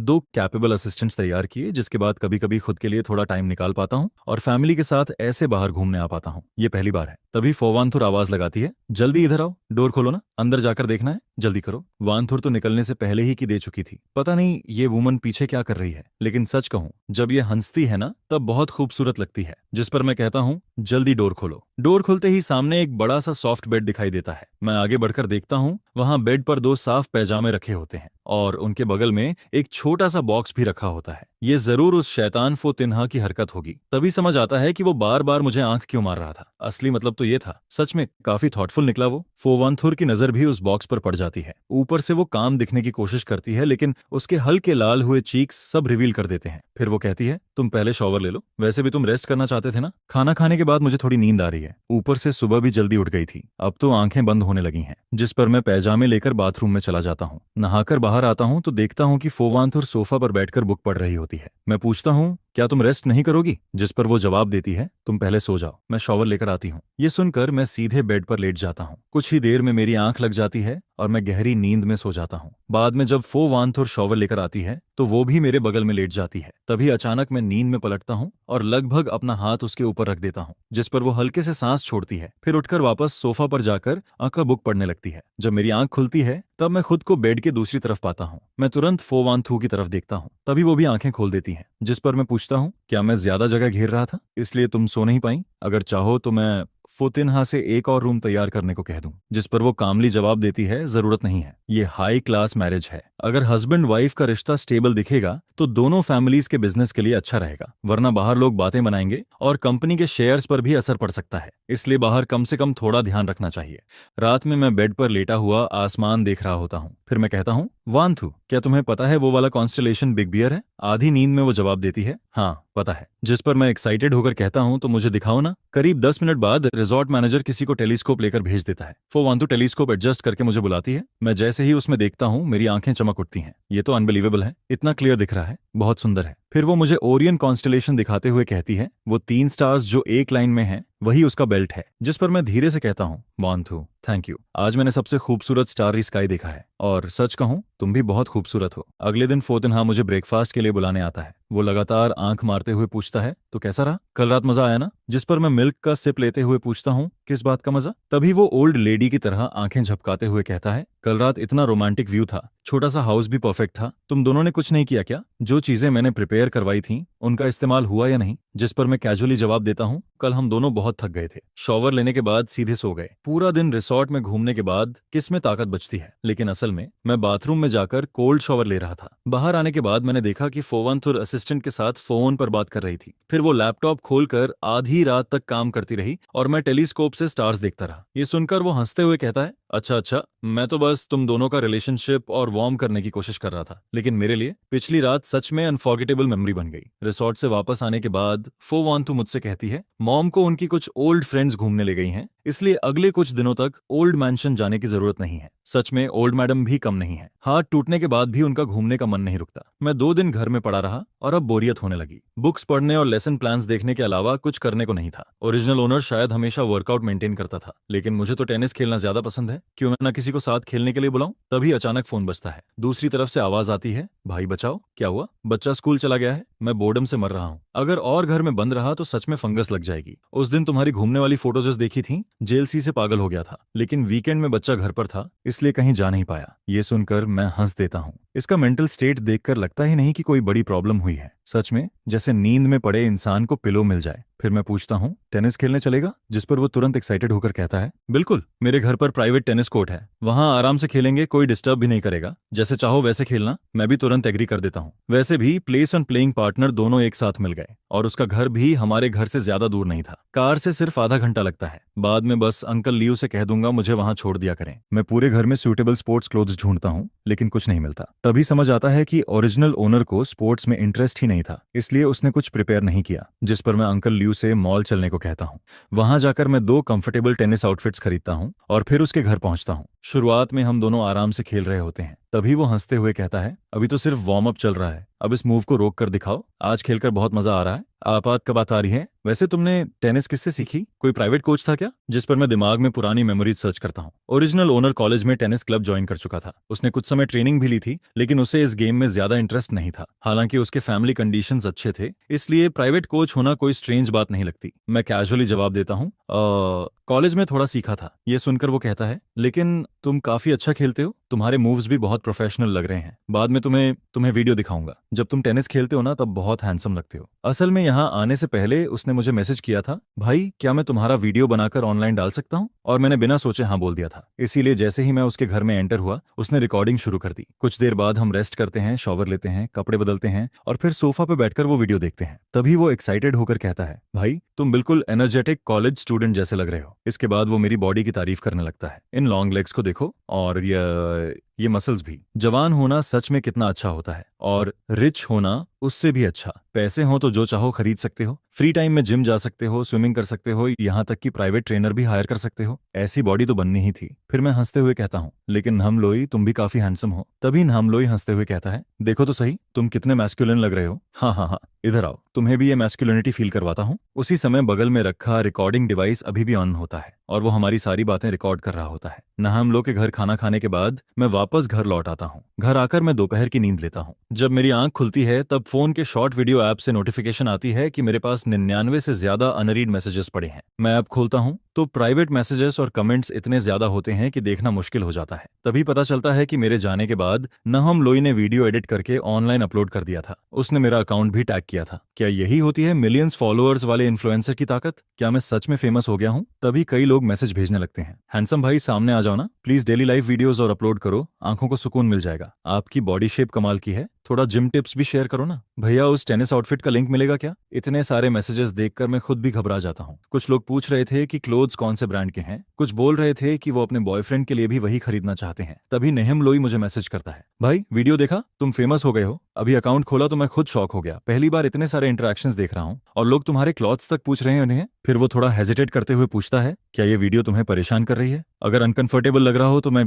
डिलीट कर दूं? जिस पर मैं तुरंत जवाब देता हूं, नहीं नहीं, उसकी जरूरत नहीं है। इसके बाद मैं उससे पूछता हूं, अगर मैं फैशन मैचिंग या फिटनेस ब्लॉगर जैसा कंटेंट बनाऊं तो कैसा रहेगा? आजकल शॉर्ट वीडियोस का जमाना है, सच कहूं तो मैं भी इसे ट्राई करना चाहता हूं। जिस पर वो एक्साइटेड होकर कहता है, बिल्कुल कर सकते हो, मैं पहले ही बता रहा हूं, क्या पता हूं, अगर तुम शॉर्ट वीडियोस बनाना शुरू कर दो ना तो थोड़े ही समय में फॉलोअर्स एक्सप्लोड कर जाएंगे। नहम लोई की ये बात सुनकर मुझे भी लगने लगता है कि शायद पॉपुलैरिटी का रास्ता सच में खुल चुका है। उसी समय फो ग्रुप की बॉस फोवांथुर मीटिंग खत्म करके एलिवेटर से बाहर निकलती है। तभी सेक्रेटरी रूम के पास से गुजरते हुए वो कुछ लोगों की बातें सुन लेती है। तुम लोगों ने नहम लोई का नया वीडियो देखा? उसके साथ टेनिस खेलने वाला लड़का इतना हैंडसम है कि कमेंट्स में लोग पागल हो रहे हैं। दूसरी लड़की बोलती है, हाँ देखा, नहम लोई ने उसका पर्सनल अकाउंट भी टैग किया है, लेकिन उसके अकाउंट पर अभी ज्यादा कुछ नहीं है। फिर कोई कहता है, कमेंट्स में लोग पूछ रहे थे कि उसका गर्लफ्रेंड है या नहीं, लेकिन नहम लोई ने रिप्लाई किया कि वो मैरिड है। पता नहीं किस लड़की की किस्मत इतनी अच्छी है। दूसरी तुरंत बोल पड़ती है, उसका टेनिस आउटफिट देखा, लेटेस्ट लग्जरी ब्रांड वाला था और उसकी बॉडी सीरियसली परफेक्ट थी, मुझे तो लगता है उसके एब्स भी होंगे। और मैंने तो किसी को ये भी कहते देखा कि वो किम डे यूनिवर्सिटी का लेक्चरर है। ये सब सुनने के बाद फोवांथु वापस अपने ऑफिस में चली जाती है। फिर वो ऐप खोलती है जिसे वो बहुत कम इस्तेमाल करती थी। उसे याद आता है कि पहले जब वू और नेहम लोई ने अपना अकाउंट बनाया था तब उन्होंने ग्रुप में मैसेज करके सबसे फॉलो करने को कहा था। उस वक्त उसने शायद अपने दूसरे अकाउंट से उन्हें फॉलो किया था, लेकिन उसके बाद कभी ऐप खोला ही नहीं। वीडियो ढूंढना आसान था क्योंकि थंबनेल में साफ मैं और नहम लोई टेनिस खेलते दिखाई दे रहे थे। वीडियो देखते हुए फो वान थू को खुद एहसास नहीं होता कि उसकी नजरें लगातार मुझ पर टिकी हुई हैं। उस रात जब वो घर लौटती है तब मैं सोफा पर बैठा होता हूँ। फिर मैं पूछता हूँ, वान थू, अगर मैं घर पर वीडियोस बनाऊं तो तुम्हें कोई प्रॉब्लम तो नहीं होगी? जिस पर वो पूछती है, अचानक वीडियोस बनाने का मन कैसे हुआ? मैं मुस्कुराकर जवाब देता हूँ, 1 महीने से घर पर हूँ, खाली बैठे बैठे बोर्डम होने लगी थी, इसीलिए सोचा कुछ नया ट्राई करूं। वो शांत आवाज में कहती है, अगर ट्राई करना चाहते हो तो करो, लेकिन पहले से मेंटली तैयार रहना, नेगेटिव कमेंट्स भी आएंगे और खुद पर ज्यादा प्रेशर मत लेना। असल में वो कहना चाहती थी कि हमारे घर में तुम्हें पैसे कमाने की जरूरत नहीं है, लेकिन फिर शायद उसे लगा कि ऐसा कहना मेरी रिस्पेक्ट कम करना होगा। मैं समझ जाता हूँ कि वो मेरी चिंता कर रही है, इसलिए मैं हंसकर कहता हूँ, मुझे पता है, मैं इसे बस हॉबी की तरह देख रहा हूँ और इससे नई स्किल्स भी सीखने को मिलेंगी। मैं खुद पर प्रेशर नहीं डालूंगा, अभी तो मुझे इससे पैसे कमाने की भी जरूरत नहीं है, इसलिए मैं आराम से वीडियोस बना सकता हूँ। ज्यादा टाइम स्क्रिप्ट्स लिखने, कैमरा एंगल्स और एडिटिंग सीखने में लगा सकता हूँ, तभी तो अपने पसंद का कंटेंट बना पाऊंगा। फिर वो पूछती है, आज तुम नहम लोई के साथ घूमने गए थे? सच कहूं, मुझे थोड़ा सरप्राइज हुआ। जिस पर मैं पूछता हूँ, तुमने वीडियो देख लिया? तभी अचानक मेरे दिमाग में आता है, कहीं वो ये तो नहीं सोच रही कि मैं अटेंशन मिलने के बाद वीडियोस बनाना शुरू कर रहा हूँ। वो धीरे से जवाब देती है, आज ऑफिस में सब लोग उसी की बातें कर रहे थे, इसलिए क्यूरियोसिटी में देख लिया, लेकिन कमेंट्स पढ़ते वक्त मुझे थोड़ा अजीब लग रहा था। इतने सारे लोग तुम्हारे बारे में बातें कर रहे थे, पता नहीं क्यों दिल थोड़ा अनईजी हो गया। इसके बाद मैं उसे बताता हूँ, नहम लोई ने बच्चे को किंडरगार्टन छोड़ने के बाद मुझे कॉल किया था, वो घर में बोर हो रहा था, वैसे भी मैं टेनिस खेलना चाहता था, तो हम दोनों तुरंत रेडी हो गए। सच कहूं, उसके घर का टेनिस कोर्ट बहुत बड़ा है, हम दोनों ने पूरा सुबह खेला, बहुत मजा आया। फिर हम दोनों लिविंग रूम के सोफा पर जाकर बैठ जाते हैं। तभी वांतु पूछती है, तुम्हें टेनिस इतना पसंद है? मैं जवाब देता हूँ, हाँ, कॉलेज के समय से खेल रहा हूँ, सो खाता हूँ, मास्टर्स के दौरान ज्यादा टाइम नहीं मिला इसलिए छोड़ दिया था, अब थोड़ा फ्री हूँ तो फिर से शुरू करना चाहता हूँ। फिर मैं उससे पूछता हूँ, वांथू, तुम्हें टेनिस खेलना आता है? सुना है वो भी अच्छा खेलती है, कभी हम दोनों कपल्स साथ में खेल सकते हैं। जिस पर वो हल्का मुस्कुराकर कहती है, हाँ, मुझे थोड़ा बहुत आता है।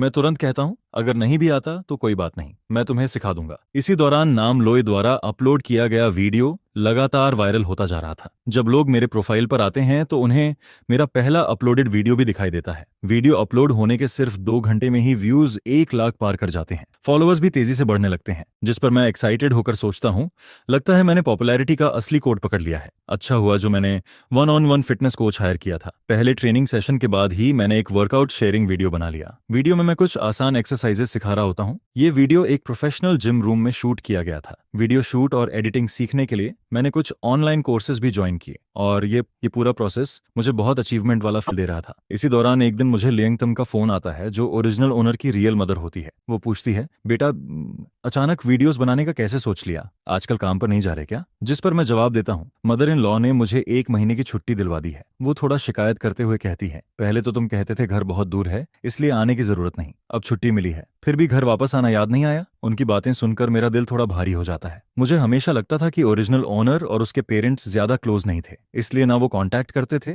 न मैं। लेकिन आज उनकी चिंता भरी आवाज सुनकर मेरे अंदर कुछ बदल जाता है। मैं फैसला करता हूँ कि मैं उनसे मिलने जरूर जाऊंगा। अब जब मैं इस दुनिया में आ ही चुका हूँ तो ओरिजिनल ओनर के पेरेंट्स को भी अपना फैमिली मानना चाहिए। जिस पर वो खुशी से कहती हैं, ठीक है ठीक है, टाइम मिले तो घर आकर कुछ दिन रुक जाना, मॉम तुम्हारे पसंद का खाना बनाएगी। मैं हल्का मुस्कुराकर जवाब देता हूँ, जी मॉम, मुझे पता है। वांतो के घर आने के बाद मैं उसे बता दूंगा। इसके बाद माँ की तरफ से कुछ दिल से निकली हुई बातें सुनने को मिलती हैं, जिस पर पता चलता है कि माँ अपने बेटे को कॉल करती है। वो उसे वीडियो बनाने से रोकना नहीं चाहती है, बस उन्हें डर लगता है कि कहीं वो इन सब नेगेटिव प्रेशर को अकेले हैंडल न करे। हमारे घर ने आज तक कभी जानबूझकर तुम्हारी आइडेंटिटी छुपाने की कोशिश नहीं की है। नेटिजन्स तो बस कुछ ही मिनटों में तुम्हारी सारी इन्फॉर्मेशन जड़ तक निकाल सकते हैं। जिस पर माँ पूछती है कि क्या तुमने इससे डील करने का कोई तरीका सोच लिया है? जिसके जवाब में वो कहता है कि उसे अच्छे से पता है कि उसे क्या करना है। ओरिजिनल ओनर वैसे भी बड़े लोगों की दुनिया का यंग मास्टर था। उसकी आइडेंटिटी में ऐसा कुछ भी नहीं है जिसे लेकर लोग ज्यादा डींग करें, और ना ही कोई स्कैंडल है जिस पर वो सोचता है कि आखिर डरने वाली बात ही क्या है। बल्कि उसने तो ओरिजिनल ओनर के ग्रैंड पेरेंट्स तक की इन्फॉर्मेशन भी खास तौर पर चेक की थी। पूरे फैमिली की 3 पीढ़ियां अच्छे कैरेक्टर वाली रही हैं, और अब के टाइम में तो ट्रैफिक ही किंग है। क्या पता इससे कंपनी को थोड़ा फायदा ही मिल जाए, शायद उसे एक्स्ट्रा डिविडेंड भी मिल जाए। इसके बाद उसके पास ओरिजिनल ओनर के रियल फादर का भी कॉल आता है, जिस पर वो कहते हैं, बेटा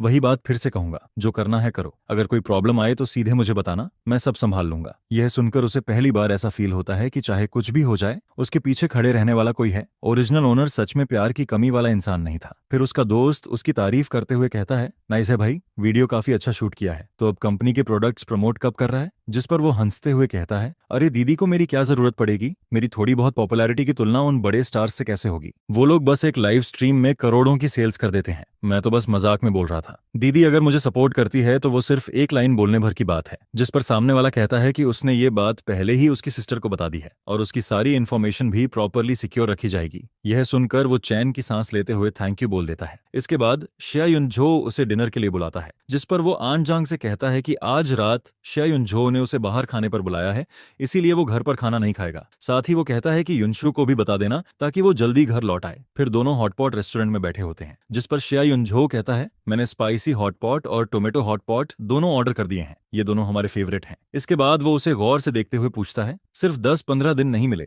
और तेरी आंखों के नीचे डार्क सर्कल्स इतने हैवी कैसे हो गए? जिस पर वो थकी हुई आवाज में कहता है, मत पूछ यार, बच्चा रात भर रोता रहता है। मैं, माँ और नैनी तीनों को शिफ्ट बदल बदल कर रात में उसे संभालना पड़ता है। आजकल मेरी स्लीप पूरी तरह खराब हो चुकी है। आज वाइफ फाइनली बिजनेस ट्रिप से वापस आई है, इसलिए उसे घर पर बच्चे के साथ छोड़कर मैं तुझे बाहर खाने बुला पाया। यह सुनकर वो पूछता है, क्या हर 2 महीने के बच्चे को ऐसा फेज होता है? जिसके जवाब में शिया युनजो कहता है, नहीं, हर बच्चे को नहीं, शायद कुछ बच्चे हाई डिमांड टाइप के होते हैं, लेकिन सुन, मैं और मेरी वाइफ सेकंड चाइल्ड कभी नहीं करेंगे। फिर वो अचानक टॉपिक बदलते हुए पूछता है, वैसे तू आजकल काम पर नहीं जा रहा तो हनीमून ट्रिप जैसा कुछ प्लान क्यों नहीं करता? जिस पर वो कहता है, युनशु की कंपनी में बहुत काम है और मुझे भी लगता है कि अभी कहीं जाना सही नहीं होगा, साथ में रहते हुए थोड़ा ऑकवर्ड फील होता है। यह सुनकर शिया युनजो जोर से हंस पड़ता है, क्या ऑकवर्ड भाई, कहीं ऐसा तो नहीं कि तुम दोनों के बीच अभी तक कुछ हुआ ही नहीं? यह सुनकर वो तुरंत घबरा जाता है और कहता है, अरे ये हॉटपॉट रेस्टोरेंट है, मेरा घर नहीं, कैसी बातें कर रहा है? जिस पर शिया युनजो आराम से कहता है, रिलैक्स, यहाँ कौन हमारी बातें सुन रहा है, लेकिन सच बोलूं तो ऐसे सेक्सलेस मैरिज में रहना ठीक नहीं है। यह सुनकर वो थोड़ा शर्माते हुए कहता है, इस बारे में मैं बस इतना कह सकता हूँ कि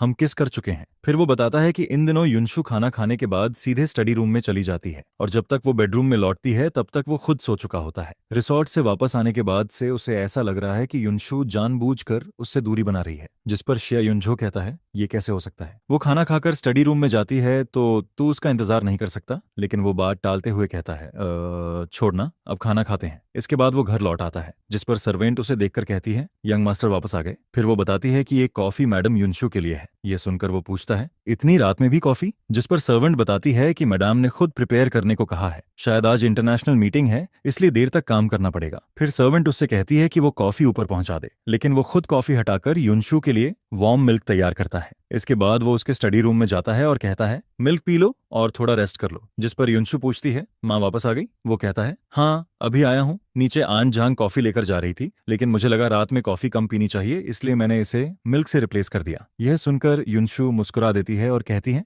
थैंक यू, तुम सच में बहुत थॉटफुल हो। फिर वो पूछती है, केक खाओगे मेरे साथ? जिस पर वो हैरान होकर पूछता है, केक कहाँ से आया? युनशु बताती है कि रास्ते में बेकरी दिखी तो उसने कैजुअली खरीद लिया। नीचे वाले फ्रिज में तो सिर्फ इंग्रेडिएंट्स भरे पड़े रहते हैं, इसलिए वो केक ऊपर ले आई। ये सुनकर वो हंसते हुए कहता है कि इस फ्रिज में पहली बार केक रखा गया है, वरना इसमें हमेशा ड्रिंक्स ही रहती थीं। इसके बाद युनशु कहती है कि आज अचानक उसका मन हुआ कि वो उसके साथ केक खाए। जिस पर वो मुस्कुराते हुए कहता है, तो फिर मुझे जेंटलमैन बनकर तुम्हारा साथ देना ही पड़ेगा। आज जिम में जो मेहनत की थी वो सब बेकार चली जाएगी। यह सुनकर युनशु पूछती है, तो खाओगे या नहीं? जिसके जवाब में वो कहता है, खाऊंगा, पहले तुम खाओ। फिर वो केक टेस्ट करते हुए कहता है, सच में बहुत टेस्टी है। पता नहीं केक अच्छा है या इसलिए अच्छा लग रहा है क्योंकि तुम मुझे खुद खिला रही हो। इसके बाद वो टेबल साफ करने के लिए उठ जाता है और युनशु से कहता है कि उसने सुना है उसकी मीटिंग शुरू होने वाली है, इसलिए वो उसे डिस्टर्ब नहीं करेगा। लेकिन तभी अचानक एक कॉल आता है, जिस पर युनशु का एक्सप्रेशन तुरंत बदल जाता है और वो कहती है, क्या? मैं अभी पहुंचती हूँ। यह देखकर वो पूछता है, क्या हुआ? जिसके जवाब में युनशु बताती है कि फू नियानैन ने देर रात किसी को मार दिया है और अभी पुलिस स्टेशन में है। इसके बाद वो अपनी असिस्टेंट से कहती है कि आज की इंटरनेशनल मीटिंग ली क्वाओ हैंडल करेगा। फिर वो उससे कहती है कि वो चिंता न करे और जल्दी सो जाए, उसे इंतजार करने की जरूरत नहीं है। जिस पर वो भी उसे रास्ते में केयरफुल रहने को कहता है, लेकिन उसके जाने के बाद भी उसे नींद नहीं आती, क्योंकि फू नियानैन सेकंड मैडम की बेटी और युनशु की कजन है, साथ ही ओरिजिनल स्टोरी की फ्यूचर हायर भी, और अब तक वो उससे कभी मिला भी नहीं था। जिस पर वो क्यूरियोसिटी में उसका नाम इंटरनेट पर सर्च करता है और उसे फू नियानैन का शॉर्ट वीडियो अकाउंट मिल जाता है। वीडियोस में वो काफी एनर्जेटिक लड़की दिखाई देती है, साथ ही फैक्ट्री वर्कर्स के साथ भी बहुत अच्छे से घुल मिलकर रहती है। फिर एक वीडियो के नीचे कमेंट दिखता है, अरे सिस्टर नियानैन, क्या आप अपने ही फैमिली फैक्ट्री में काम कर रही हो? मेहनत करते रहो, सिस्टर युनशु तुम्हारे साथ गलत नहीं होने देगी, जल्दी ही तुम्हें हेडक्वार्टर्स में बुला लिया जाएगा। जिसके जवाब में फू नियानैन ने लिखा होता है, आई लव फैक्ट्री, फैक्ट्री मुझे खुश रखती है। यह देखकर उसे याद आता है कि नॉवेल में एक बार मीटिंग के दौरान फू नियानन ने बताया था कि ग्रेजुएशन के तुरंत बाद उसे फैक्ट्री में ट्रेनिंग के लिए भेजा गया था, फिर अलग अलग डिपार्टमेंट्स में भी काम कराया गया, यानी युनशु ने उसे कोई स्पेशल प्रिविलेज नहीं दिया था, उसने भी नीचे से शुरू किया था। यह सब देखकर उसे लगता है कि सेकंड मैडम, फू शिंगहे और फू नियानैन, ये तीनों लोग काफी अच्छे हैं। अब बस युनशु के सेकंड अंकल ही ऐसे हैं जिनसे वो अभी तक नहीं मिला। लेकिन तभी गलती से उसका हाथ स्लिप हो जाता है और वो फू नियानैन की पोस्ट लाइक कर देता है, जिस पर वो तुरंत फ्रीज हो जाता है। उसे लगता है कि शायद फू नियानैन ने उसकी लाइक नोटिस कर ली होगी और अब वो ये बात युनशु को भी बता देगी। इसके बाद युनशु का मैसेज आता है, अभी तक सोए नहीं, चिंता मत करो, उसने सिर्फ सेल्फ डिफेंस में ऐसा किया था। ये सुनकर वो थोड़ा शांत हो जाता है और युनशु से कहता है कि वो जल्दी वापस आ जाए। लेकिन जब युनशु रात में लौटती है तब तक उसकी सारी नींद उड़ चुकी होती है। वंस उसकी स्लीप टूट जाए फिर उसके लिए दोबारा सोना आसान नहीं रहता। जिस पर फो वांथु वापस आकर धीरे से पूछती है, तुम अभी तक सोए नहीं? जिसके जवाब में वो कहता है, नींद नहीं आ रही थी इसलिए बस नॉक पड़ रहा था। फिर वो तुरंत पूछ बैठता है, वैसे आज रात आखिर हुआ क्या था? जिस पर फो वांथु आराम से कहती है, कोई बड़ी बात नहीं थी। इसके बाद वो बाथरूम में चली जाती है, लेकिन जब तक वो नहाकर बाहर आती है तब तक वो आधा सो चुका होता है। फिर फो वांथु आकर उसके बगल में लेट जाती है। शायद पेट के बल सोना अनकंफर्टेबल लग रहा था, इसलिए नींद में ही वो करवट बदल देता है। लेकिन अगले ही पल उसका पूरा शरीर सीधे फो वांथु के सॉफ्ट बॉडी के ऊपर आ गिरता है, जिस पर वो झटके से जाग जाता है। अब दोनों के चेहरे एक दूसरे से बस कुछ इंच की दूरी पर होते हैं। वो उसकी बॉडी वार्मथ और शॉवर जेल की हल्की खुशबू को साफ फील कर सकता था, जिस पर उसे पिछली बार वाला अनफॉरगेटेबल किस याद आ जाता है। लेकिन इस बार वो तुरंत किस नहीं करता, बल्कि चुपचाप उसके रिएक्शन को देखने लगता है।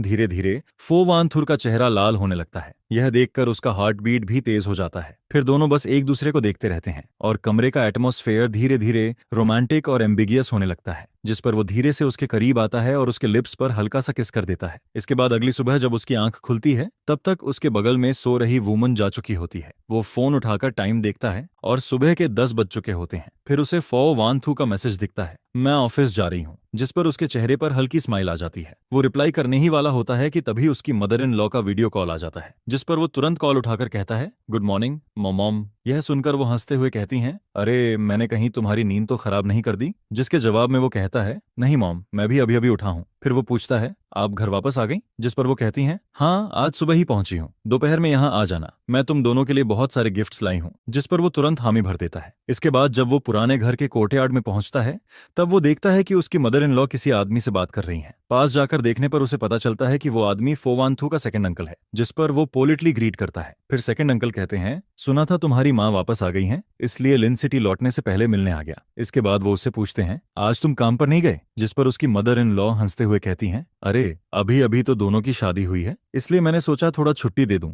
हनीमून पर जाने का भी प्लान था, लेकिन मेरा हाथ टूट गया, इसलिए दोनों मेरे पास रुक गए। यह सुनकर सेकंड अंकल कहते हैं, वैसे भी छुट्टी ले ही रखी है तो घर पर आराम करना बुरा नहीं है, बाद में स्कूल वापस जाकर पढ़ाना शुरू करेगा तो काफी बिजी हो जाएगा। फिर वो अपने बेटे का जिक्र करते हुए कहते हैं, हमारे टीना हा का भी यही हाल है, काम शुरू करो तो फिर एंजॉय करने का टाइम ही नहीं मिलता, रोज इतना बिजी रहता है कि हालत खराब हो जाती है। इसके बाद वो जाने लगते हैं। जिस पर वो कहता है, सेकंड अंकल मैं आपको बाहर तक छोड़ देता हूँ। रास्ते में सेकंड अंकल उससे पूछते हैं, सुना है तुम ऑडिटिंग मेजर पढ़ाते हो? जिसके जवाब में वो कहता है, जी सही सुना आपने। जिस पर सेकंड अंकल कहते हैं, ये फील्ड काफी प्रॉमिसिंग है, तुमने कभी अकाउंटिंग फर्म्स ज्वाइन करने के बारे में नहीं सोचा? कुछ फर्म्स तो इतनी अच्छी हैं कि तुम आराम से चूज कर सकते हो। यह सुनकर वो हल्का मुस्कुरा देता है और कहता है, आप मजाक कर रहे हैं, मैं इतना कैपेबल कहाँ हूं, और वैसे भी अकाउंटिंग फर्म्स में बहुत वर्कलोड होता है, मैं थोड़ा स्टेबल और आराम वाला काम चाहता हूँ। हालांकि उसके मन में आता है कि पिछले लाइफ में उसका सबसे बड़ा सपना बिग फोर फर्म्स में जाना था, लेकिन वो इंटर्नशिप तक हासिल नहीं कर पाया था और उसे अच्छे से पता था कि उन बड़ी फर्म्स में कितना प्रेशर होता है। जिस पर वो आगे कहता है,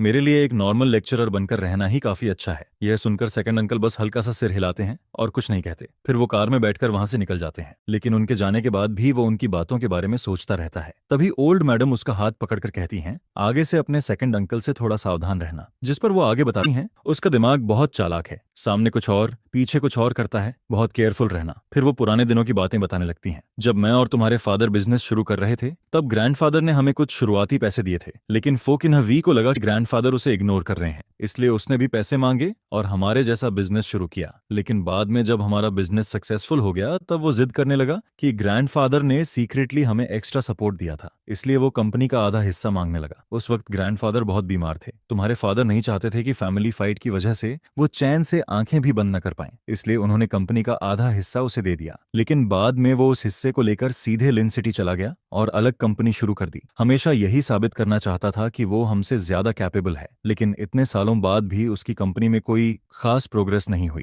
आज वो यहाँ सिर्फ इसलिए आया था ताकि मेरे थ्रू वानथू पर प्रेशर डाल सके और कुछ प्रोजेक्ट्स अपने लिए ले सके। यह सुनकर उसे भी समझ आ जाता है कि यह आदमी बाहर से काम दिखता है, लेकिन अंदर से काफी नैरो माइंडेड और कैलकुलेटिंग है। फिर ओल्ड मैडम आगे कहती हैं, पहले वो टीन हा को भी फो ग्रुप हेडक्वार्टर्स में भेजना चाहता था, लेकिन टीन हा खुद वहां काम नहीं करना चाहता था, इसलिए वानथू ने उसे टूरिज्म एरिया में काम दिलवा दिया। अभी उसकी बातों में भी हिडन कंप्लेन थी। वो इनडायरेक्टली ब्लेम कर रहा था कि वानथू ने उसके बेटे को हेडक्वार्टर्स में जगह नहीं दी। जब नयानैन ने ग्रेजुएशन के बाद फैक्ट्री से ट्रेनिंग शुरू की थी, तब भी वो लगातार कंप्लेन करता रहता था। उसका हिसाब किताब वाला नेचर तो इतना एनोइंग है कि मैं अब उसके बारे में बोलना भी नहीं चाहती। इसके बाद वो टॉपिक खत्म करते हुए कहती हैं, बस इतना याद रखना कि तुम्हें अंदर से समझदार रहना है। फिर वो अचानक खुश होकर कहती हैं, मेरी एक फ्रेंड का बेटा ऑक्शन हाउस में काम करता है, कल मैं एक ऑक्शन में गई थी और वहां से कुछ चीजें खरीदी हैं, चलो बॉक्स खोलकर देखो। जिस पर वो बॉक्स खोलता है, अंदर काफी एक्सपेंसिव कलेक्टिबल्स रखे होते हैं। फिर ओल्ड मैडम कहती हैं, इन्हें संभाल कर रखना, मौका मिले तो यूज करना, नहीं तो कलेक्शन बनाकर रख देना, ये सब काफी वैल्यूएबल है। यह देखकर उसे साफ समझ आ जाता है कि ओल्ड मैडम सच में उससे बहुत प्यार करती हैं। फिर वो प्यार से कहती हैं, मुझे पता है तुम अच्छे और समझदार बच्चे हो, लेकिन पूरे दिन मेरे साथ मत बैठे रहा करो, तुम्हारा जो काम है वो करो। जिस पर वो मुस्कुराकर कहता है, ठीक है मॉम, मैं चलता हूँ, आप अच्छे से रेस्ट कीजिए, कल फिर मिलने आऊंगा। इसके बाद वो ड्राइविंग प्रैक्टिस के लिए बाहर निकलता है, क्योंकि वो सोच रहा था कि आगे जाकर खुद कार चलाकर काम पर जाएगा। लेकिन घर से थोड़ी ही दूर पहुंचा होता है कि अचानक पीछे से कोई उसकी कार में टक्कर मार देता है। जिस पर वो गुस्से में बाहर निकलकर कहता है, तुम गाड़ी चलाना जानते भी हो या नहीं? लेकिन दूसरी कार से एक लड़की बाहर निकलती है और फ्लर्ट करते हुए कहती है, हेलो हैंडसम, वीचैट दे दो ना, हम प्राइवेट चैट में बात कर लेंगे, कार रिपेयर का जितना पैसा लगेगा मैं दे दूंगी। लेकिन वो उसकी बातों पर बिल्कुल ध्यान नहीं देता। वो सीधे जाकर कार चेक करता है और देखता है कि पीछे बम्पर दब गया है। जिस पर वो ठंडे चेहरे से कहता है, कोई प्राइवेट चैट नहीं होगा, मैं पुलिस को कॉल कर रहा हूँ। उसे साफ पता था कि ऐसे प्राइवेट सेटलमेंट बाद में और बड़ी प्रॉब्लम्स खड़ी कर सकते हैं।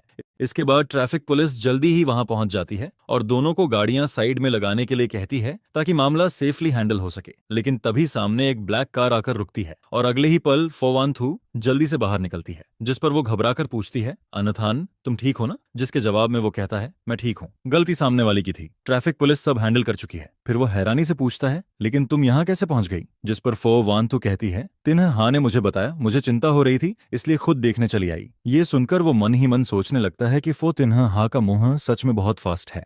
उसने तो बस कैजुअली उसे मैसेज में एक्सीडेंट का जिक्र किया था, लेकिन उसने तुरंत सारी बात फो वान थू को बता दी। जिस पर वो कहता है, कोई बड़ी बात नहीं हुई है, तुम्हें इतनी जल्दी भाग कर आने की जरूरत नहीं थी, मैं खुद हैंडल कर सकता था। जिस पर फो वान थू सीधे कहती है, तुम मेरी कार लेकर वापस जाओ, बाकी का मामला बटर जो हैंडल कर लेंगे। इसके बाद ट्रैफिक पुलिस दोनों को रिपोर्ट पेपर देकर मामला खत्म कर देती है। फिर वो नोटिस करता है कि फो वान थू का एक्सप्रेशन थोड़ा सीरियस है। जिस पर वो पूछता है, क्या हुआ? जिसके जवाब में वो कहती है, आगे से अंकल लियू ही तुम्हें पिक ऑन ड्रॉप करेंगे, तुम्हें खुद ड्राइव करते देख मुझे बिल्कुल भी पीस नहीं मिलता। यह सुनकर वो अंदर ही अंदर थोड़ा इमोशनल हो जाता है, क्योंकि उसे साफ महसूस होता है कि फो वान थुर सच में उसकी बहुत केयर करती है। फिर वो मन ही मन सोचता है कि उसकी ड्राइविंग स्किल वैसे भी खास नहीं है, अपनी छोटी सी जान की सेफ्टी के लिए शायद अब खुद ड्राइव न करना ही बेहतर रहेगा। जिस पर वो मुस्कुराकर कहता है, ठीक है, मुझे समझ आ गया। इसके बाद फिर एक वीकेंड आता है। पिछली बार माँ के कॉल के बाद उसने और फो वान थू ने साथ में हाईथुंग जाकर फैमिली से मिलने का प्लान बनाया था। दोनों ने काफी सारे एक्सपेंसिव गिफ्ट्स भी तैयार किए थे। सबसे पहले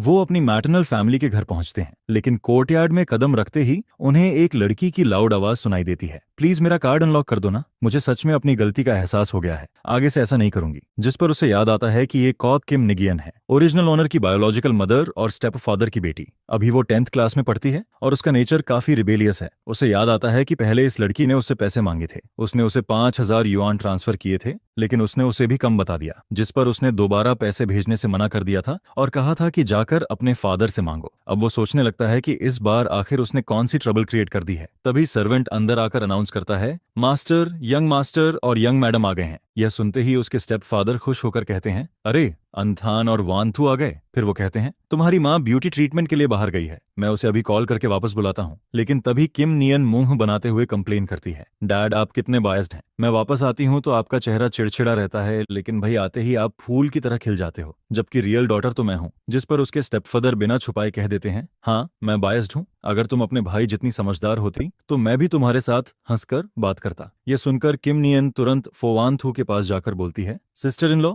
मेरी थोड़ी मदद कर दो ना। जिस पर फोवानथू पूछती है, कैसी मदद? फिर वो बड़ी मासूम शक्ल बनाकर कहती है, बस थोड़ा पॉकेट मनी रिचार्ज कर दो। ये सुनते ही फोवान थुर कैजुअली फोन उठाती है। अगले ही पल नोटिफिकेशन आता है, account credited with 1 lakh yuan. यह देखकर उसके स्टेपफादर शॉक हो जाते हैं, ये क्या है, किसने तुम्हें 1 लाख ट्रांसफर किए? जिस पर किम नियन खुशी से चिल्लाती है, सिस्टर इन लॉ ने दिए हैं। और अगले ही पल वो भागते हुए कहती है, dad brother sister in law school में काम है, मैं पहले जा रही हूँ। उसके जाते ही उसके स्टेपफादर सिर पकड़ लेते हैं और कहते हैं, पता नहीं इस बार फिर कौन सी प्रॉब्लम खड़ी की होगी, सुना है ये स्कूल में ग्रेड डायरेक्टर तक से बहस कर रही थी, इसकी क्लासमेट की माँ ने तुम्हारी मॉम को ये सब बताया। ये लड़की रोज बस ट्रबल क्रिएट करना ही जानती है, लगता है मंडे को फिर मुझे जाकर उसके ग्रेड डायरेक्टर से अपॉलॉजी मांगनी पड़ेगी। इसी दौरान उसकी मदर भी वापस आ जाती है और उसे देखकर वो एक पल के लिए रुक जाता है, क्योंकि उसकी माँ इतनी खूबसूरत लग रही थी कि कोई ये बिलीव ही नहीं कर सकता था कि उनकी उम्र 50 से ऊपर है। फिर वो प्यार से कहती हैं, मुझे लगा था तुम लोग थोड़ा लेट पहुंचोगे। जिस पर वो जवाब देता है, फ्लाइट आधा घंटा पहले लैंड हो गई थी इसलिए जल्दी आ गए। इसके बाद उसकी माँ एक्साइटेड होकर कहती हैं, मैं तुम्हारे लिए कुछ चीजें लाई हूँ, चलो मेरे साथ देख कर आओ। वानथू तुम तब तक यहाँ उसके फादर के साथ बैठो। फिर वो उसे कमरे में ले जाकर फ्रेंच शॉपिंग बैग्स दिखाती हैं। ये सब मैंने पिछली फ्रांस ट्रिप में खरीदा था। जिस पर वो पोलाइटली थैंक यू कहता है। यह सुनकर उसकी माँ मुस्कुराने लगती हैं, तुम इतने बड़े हो गए हो लेकिन अभी भी बच्चे जैसे लगते हो, पहले तो तुम्हारे साथ कोई प्रॉब्लम होती थी तब भी तुम फैमिली को कुछ नहीं बताते थे, हमेशा स्टबर्न बने रहते थे। फिर वो अचानक सीरियस होकर पूछती हैं, कहीं वानथू ने तुम्हें हर्ट तो नहीं किया? जिस पर वो तुरंत कहता है, नहीं मॉम,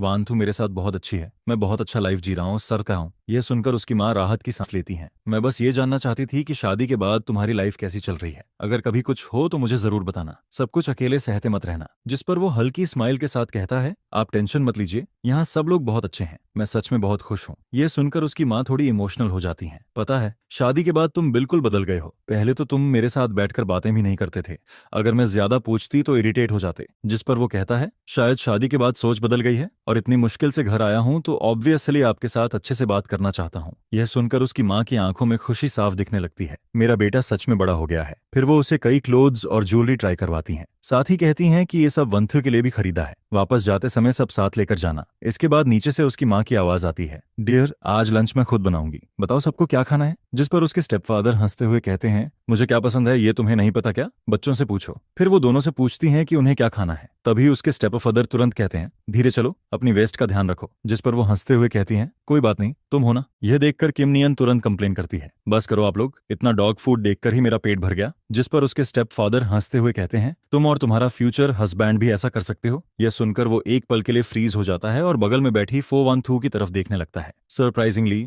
फो वान थू भी उसी वक्त उसकी तरफ देख रही होती है, जिस पर दोनों के बीच का एटमॉस्फेयर थोड़ा ऑकवर्ड लेकिन स्वीट हो जाता है। फिर वो जल्दी से कहता है, मॉम मुझे स्वीट एंड्स और रिब्स और स्टीम्ड फिश खाना है। इसके बाद दोनों पेरेंट्स बातें करते हुए किचन में चले जाते हैं। फिर वो धीरे से फो वान थू से पूछता है, अभी तुम डैड से क्या बात कर रही थी। जिस पर वो कैजुअली कहती है, बस बिजनेस की बातें। लेकिन वो थोड़ा कंफ्यूज्ड होकर पूछता है, हमारी शादी तो सिर्फ वेन और फो फैमिलीज के इंटरेस्ट से जुड़ी है, कॉ फैमिली का बिजनेस से कोई कनेक्शन नहीं है। फिर दोनों के बीच किस बात की डिस्कशन हो रही थी। यह सुनकर फो वान थू थोड़ा सीरियस हो जाती है। डैड ने मुझे सावधान रहने को कहा है। कुछ समय पहले उन्होंने सेकंड अंकल को हाईतान में सीक्रेटली एक सप्लायर से मिलते देखा था। वो सप्लायर हमारे फो ग्रुप की कोर प्रोडक्शन लाइन हैंडल करता है। फिर वो धीमी आवाज में कहती है, ये बात किसी को मत बताना, इससे फो ग्रुप के स्टॉक्स तक अफेक्ट हो सकते हैं। जिस पर वो तुरंत कहता है, तुम चिंता मत करो, मैं किसी को कुछ नहीं बताऊंगा। इसके बाद वो कहता है, वैसे पिछली बार ओल्ड हाउस में मॉम ने भी मुझे सेकंड अंकल से सावधान रहने को कहा था। यह सुनकर फो वान थू कहती है, तुम टेंशन मत लो, मैं इस मैटर की सीक्रेटली इन्वेस्टिगेशन करवाऊंगी। लेकिन तभी उसे अचानक नॉवेल वाला कार एक्सीडेंट याद आ जाता है। जिस पर वो पूछता है, क्या तुम्हारे सेकंड अंकल बिजनेस के लिए इलीगल काम भी कर सकते हैं। यह सुनकर फो वान थू एक पल के लिए चुप हो जाती है। फिर धीरे से कहती है, तो तुमने भी नोटिस कर लिया। इसके बाद वो बताती है, डैड ने उन्हें हाईतान में कोर सप्लायर से सीक्रेटली मिलते देखा था। वो लोग हमारी सबसे इंपॉर्टेंट प्रोडक्शन चेन कंट्रोल करते हैं। और सिर्फ इतना ही नहीं, मॉम ने मुझे पहले भी बताया था कि जब फैमिली शुरू में स्ट्रगल कर रही थी तब सेकंड अंकल इनहेरिटेंस के लिए प्रॉब्लम्स क्रिएट करते रहते थे। अब कुछ लोग सीक्रेटली हमारे करीब आने की कोशिश कर रहे हैं। साफ दिख रहा है कि उनका टारगेट फो ग्रुप है। पहले मैं वर्स्ट पॉसिबिलिटी के बारे में सोचने से बच रही थी, लेकिन अब उनके एक्शंस बहुत ऑब्वियस होते जा रहे हैं। फिर वो उसका हाथ पकड़कर कहती है, वेंथान ये बहुत डेंजरस है, तुम इसमें डायरेक्टली इन्वॉल्व मत होना, मुझे डर है कि वो तुम्हें टारगेट बना सकते हैं। यह सुनकर वो बिना हिचकिचाए कहता है, लेकिन मैं तुम्हारा हस्बैंड हूँ, मॉम भी मुझे फैमिली मानती हैं, मैं कैसे तुम्हें ये सब अकेले हैंडल करने दूं। हम बस थोड़ा केयरफुल रहेंगे, ज्यादा से ज्यादा जहां भी जाएंगे अंकल लियू को साथ रखेंगे, तब कुछ नहीं होगा। यह सुनकर फो वान थू की आंखों में हल्की वार्मथ आ जाती है। इसके बाद वो लोग हाईतान में 2 दिन और रुकते हैं, जिस पर उसकी माँ उसे बार बार याद दिलाती हैं, वान थू पर बहुत काम का प्रेशर है, ध्यान रखना कि वो टाइम पर खाना खाए, उसे हर वक्त सिर्फ कॉफी पीकर मत रहने देना। जिस पर वो कॉन्फिडेंस के साथ कहता है, मॉम आप टेंशन मत लीजिए, मैं रोज उसे प्रॉपरली खाना खिलाऊंगा। फिर उसके स्टेपफादर भी सीरियस होकर कहते हैं, अगर फोक इन्हें वी की तरफ से कोई भी अनयूजुअल मूवमेंट दिखे तो तुरंत मुझे कॉल करना। राजधानी में अभी भी मेरे कुछ कनेक्शंस हैं जो मदद कर सकते हैं। जिस पर वो सिर हिलाकर कहता है, जी मुझे याद रहेगा। और तभी जाते जाते किम नियन फिर से उसके पास आकर मुस्कुराते हुए कहती है, सिस्टर इन लॉ अगली बार वापस आओ तो फिर से मेरा बैलेंस रिचार्ज करना मत भूलना, मैं प्रॉमिस करती हूँ कि इस बार अच्छे से पढ़ाई करूंगी। जिस पर किम नियन तुरंत कहती है, अपनी बात याद रखना, अगर प्रॉमिस तोड़ा ना तो अगली बार पैसे नहीं मिलेंगे। जिसके जवाब में वो जल्दी से कहती है, पक्का प्रॉमिस, इस बार जरूर निभाऊंगी। इसके बाद फो वान थू नोटिस करती है कि वो थोड़ा चुप हो गया है। जिस पर वो पूछती है, क्या हुआ। जिसके जवाब में वो हल्की स्माइल के साथ कहता है, बस यही सोच रहा हूं कि घर की प्रॉब्लम्स की वजह से तुम्हारे पेरेंट्स को भी टेंशन लेनी पड़ रही है। ये सुनकर फो वान थू उसका हाथ पकड़ लेती है और कहती है, हम फैमिली हैं, इसमें तुम्हारा और मेरा क्या अलग, और वैसे भी मेरे पेरेंट्स तो मुझे छोड़कर तुम्हें ज्यादा प्यार करते हैं। जिस पर दोनों सामने देखते हैं, उसके पेरेंट्स खुशी खुशी बातें कर रहे होते हैं। यह देखकर फो वान थू हल्का हंस पड़ती है और कहती है, तुम्हारी स्वीट टॉकिंग स्किल काफी डेंजरस है। इसके बाद दोनों वापस हाईतान लौट आते हैं। जैसे ही वो ओल्ड मैंशन में एंटर करते हैं, उसकी माँ तुरंत खुशी से उसके पास आ जाती हैं। अंथन, आखिर तुम वापस आ गए, जल्दी आओ, मुझे देखने दो तुम पतले तो नहीं हो गए। फिर वो उसके चेहरे को ध्यान से देखते हुए कहती हैं, हाईथन में तुम ठीक से खाना नहीं खाते क्या, तुम्हारा कॉम्प्लेक्शन भी पहले से खराब लग रहा है। जिस पर वो हेल्पलेस होकर हंस देता है, मॉम मैं बिल्कुल भी पतला नहीं हुआ, रोज इतना खाता हूँ कि पेट भर जाता है, बल्कि वान थू ज्यादा बिजी रहती है, आपको उसकी ज्यादा चिंता करनी चाहिए। यह सुनकर उसकी माँ तुरंत फो वान थू की तरफ देखने लगती हैं, तुम भी खुद को इतना मत थकाया करो। फिर वो प्यार से कहती हैं, आज रात किचन में तुम दोनों की फेवरेट डिशेस बनवाऊंगी, अच्छे से न्यूट्रिशन लेना जरूरी है। जिस पर दोनों साथ में जवाब देते हैं, जी मॉम। लेकिन अगले ही पल उसकी माँ का चेहरा अचानक सीरियस हो जाता है। वो फुकी ने भी तुम दोनों को परेशान तो नहीं कर रहा। जिस पर वो कहता है, फिलहाल तो नहीं, लेकिन हमने उसके अकाउंट्स और मूवमेंट्स की इन्वेस्टिगेशन शुरू कर दी है। यह सुनते ही उसकी माँ गुस्से से कहती हैं, इस बार उसे पूरी तरह एक्सपोज करना पड़ेगा। पहले इनहेरिटेंस के टाइम पर मैंने बहुत सहा था, अब वो मेरे सन इन लॉ को हर्ट करने की कोशिश कर रहा है और मेरी बेटी और फो ग्रुप पर भी नजर डाल रहा है। क्या वो फैमिली के लोग सिर्फ डेकोरेशन बनकर रह गए हैं? जिस पर वो जल्दी से उन्हें काम करने की कोशिश करता है। मॉम, आप ज्यादा गुस्सा मत कीजिए, आपकी हेल्थ खराब हो जाएगी। लेकिन वो गहरी सांस लेते हुए कहती हैं, मैं गुस्सा नहीं हूँ, बस ये बात अंदर से बर्दाश्त नहीं हो रही। फिर वो दोनों की तरफ देखते हुए कहती हैं, तुम दोनों आराम से इन्वेस्टिगेशन करो, मैं यहाँ मेन हाउस में रहकर उस आदमी पर नजर रखूंगी, उसे कोई चाल चलने नहीं दूंगी। इसके बाद सिर्फ 3 दिन के अंदर ही फो वान थू की असिस्टेंट सारे एविडेंस कलेक्ट करके वापस राजधानी लौट आती है, जिस पर वो रिपोर्ट देते हुए कहती है, प्रेसिडेंट, सारी इन्वेस्टिगेशन क्लियर हो चुकी है। वाइस प्रेसिडेंट फो ने लिन सिटी ब्रांच के फंड्स में गड़बड़ की है। उसने 300 मिलियन युआन अपनी पर्सनल डेट्स चुकाने में इस्तेमाल किए हैं। सिर्फ इतना ही नहीं, उसने बाहर के कॉम्पिटिटर्स के साथ मिलकर वेस्ट सिटी वाले कोर प्रोजेक्ट को हथियाने की भी प्लानिंग की है। और सबसे डेंजरस बात यह है कि उसने सीक्रेटली आपकी कार के ब्रेक सिस्टम के साथ छेड़छाड़ करवाई थी। वो एक्सीडेंट क्रिएट करना चाहता था। यह सुनकर उसे तुरंत प्रीवियस असिस्टेंट का कार एक्सीडेंट याद आ जाता है। अब उसे समझ आता है कि वो सब भी उसी आदमी की प्लानिंग थी। जिस पर फोवानथुर कोल्ड एक्सप्रेशन के साथ कहती है, कल सुबह 10 बजे इमरजेंसी बोर्ड मीटिंग अरेंज करो। अगले दिन बोर्ड मीटिंग शुरू होती है एंड फोवानथुर सबके सामने अनाउंस करती है, फोकिन्ह वी ने अपनी पोजीशन का मिसयूज करके कंपनी फंड्स एम्बेजल किए हैं, साथ ही कंपनी प्रेसिडेंट की हत्या की कोशिश भी की है। सारे एविडेंस कंफर्म हो चुके हैं। आज से उसे उसके सारे पोजीशन से रिमूव किया जाता है और लॉ के हिसाब से क्रिमिनल इन्वेस्टिगेशन शुरू होगी। यह सुनकर फोकिन्ह वी तुरंत गुस्से में चिल्लाने लगता है, ये सब झूठ है, तुम लोग मुझे फंसा रहे हो। जिस पर फोवानथु बिना एक्सप्रेशन बदले कहती है, तुम्हें फंसाया गया है या नहीं, इसका जवाब जज देगा। इसके बाद यह खबर ओल्ड मैंशन तक पहुंच जाती है, जिस पर सेकंड मैडम गुस्से में चिल्लाती है, फोवानथु, तुम्हारी हिम्मत कैसे हुई मेरे हस्बैंड को अरेस्ट करवाने की? हमने तुम्हारे साथ कभी बुरा नहीं किया। लेकिन तभी ओल्ड मैडम गुस्से में टेबल पर हाथ मारती हैं। उसने मेरी बेटी और सन इन लॉ को नुकसान पहुंचाने की कोशिश की है। अगर तुमने और ड्रामा किया तो मैं तुम्हें भी इन्वेस्टिगेशन में घसीट दूंगी। इसके बाद पूरा मामला फाइनली सेटल हो जाता है। जिस पर फोवानथुर थकी हुई आवाज में उससे कहती है, अब आगे से कोई तुम्हें बली नहीं कर पाएगा। जिसके जवाब में वो मुस्कुराकर कहता है, ये सब तुम्हारी और मॉम की वजह से पॉसिबल हुआ है। फिर वो पूछता है, वैसे फोनिम का क्या होगा? जिस पर फोवंथु कहती है, उसने शुरू से आखिर तक कुछ गलत नहीं किया, बल्कि सीक्रेटली अपने फादर को रोकने की कोशिश करता रहा। वो एक समझदार बच्चा है, इसलिए मैं उसे फो ग्रुप के बेस लेवल डिपार्टमेंट से ट्रेनिंग शुरू करवाऊंगी। आगे वो अपनी एबिलिटी के दम पर आगे बढ़ेगा। यह सुनकर वो तुरंत कहता है, तुमने बिल्कुल सही डिसीजन लिया। इसके बाद वो फिर से यूनिवर्सिटी में क्लासेस लेना शुरू कर देता है, जिस पर उसके कॉलेग्स और स्टूडेंट्स उसे देखकर एक्साइटेड हो जाते हैं। एक कॉलेग शर्मिंदा होकर कहता है, प्रोफेसर वेन, पहले मैंने गलतफहमी में आपके बारे में काफी उल्टा सीधा बोला था, प्लीज उसे दिल पर मत लीजिए। जिस पर वो मुस्कुराकर कहता है, कोई बात नहीं, हम सब कोलेग्स हैं, पुरानी बातों को भूल जाओ। यह सुनकर सामने वाला तुरंत राहत की सांस लेता है। फिर स्टूडेंट्स भी उसके आसपास इकट्ठा हो जाते हैं। प्रोफेसर वेन, आपकी टीचिंग इतनी इजी टू अंडरस्टैंड होती है,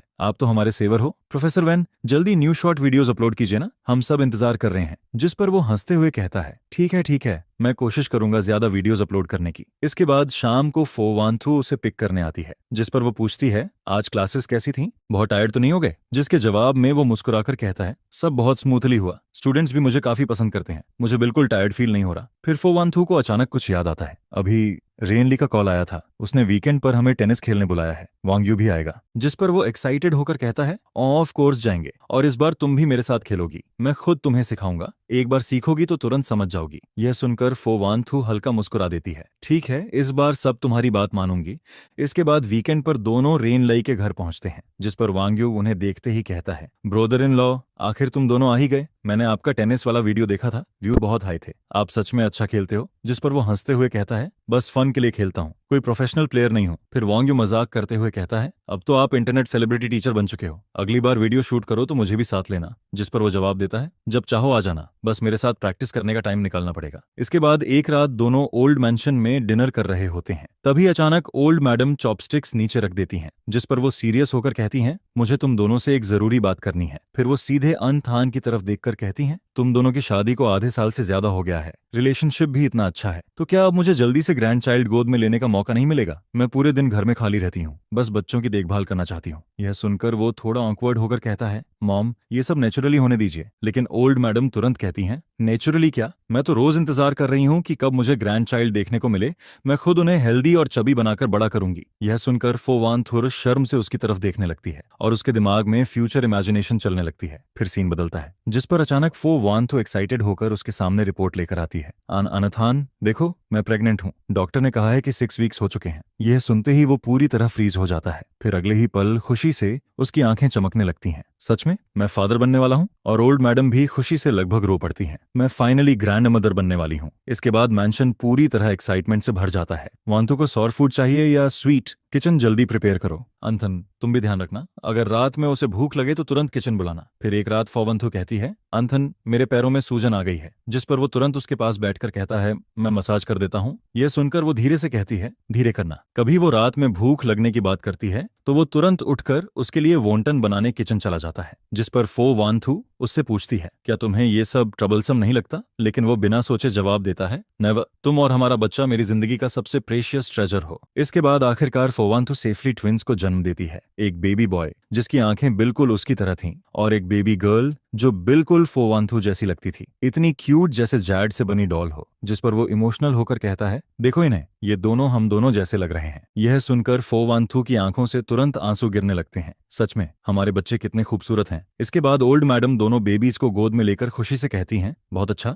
आखिर हमारी फैमिली की नेक्स्ट जनरेशन आ गई। फिर पूरा फो फैमिली मैंशन सेलिब्रेशन में बिजी हो जाता है। उसी दिन ग्रैंड बैंक्वेट ऑर्गेनाइज किया जाता है, जिस पर गेस्ट्स बच्चों को देखकर कहते हैं, ये बेबीज कितने क्यूट हैं, हमें 2 दिन के लिए घर ले जाने दो ना। यह सुनकर बाकी लोग हंसने लगते हैं। फिर वो धीरे से फो वांथु का हाथ पकड़ता है और दोनों सामने चल रही वार्म और लाइवली फैमिली गैदरिंग को देखते रहते हैं। जिस पर फो वांथु धीरे से कहती है, अनाथान, थैंक यू, तुमने मुझे इतना कंप्लीट फैमिली दिया। लेकिन वो उसकी तरफ देखकर मुस्कुरा देता है। वांथु, थैंक यू तो मुझे कहना चाहिए।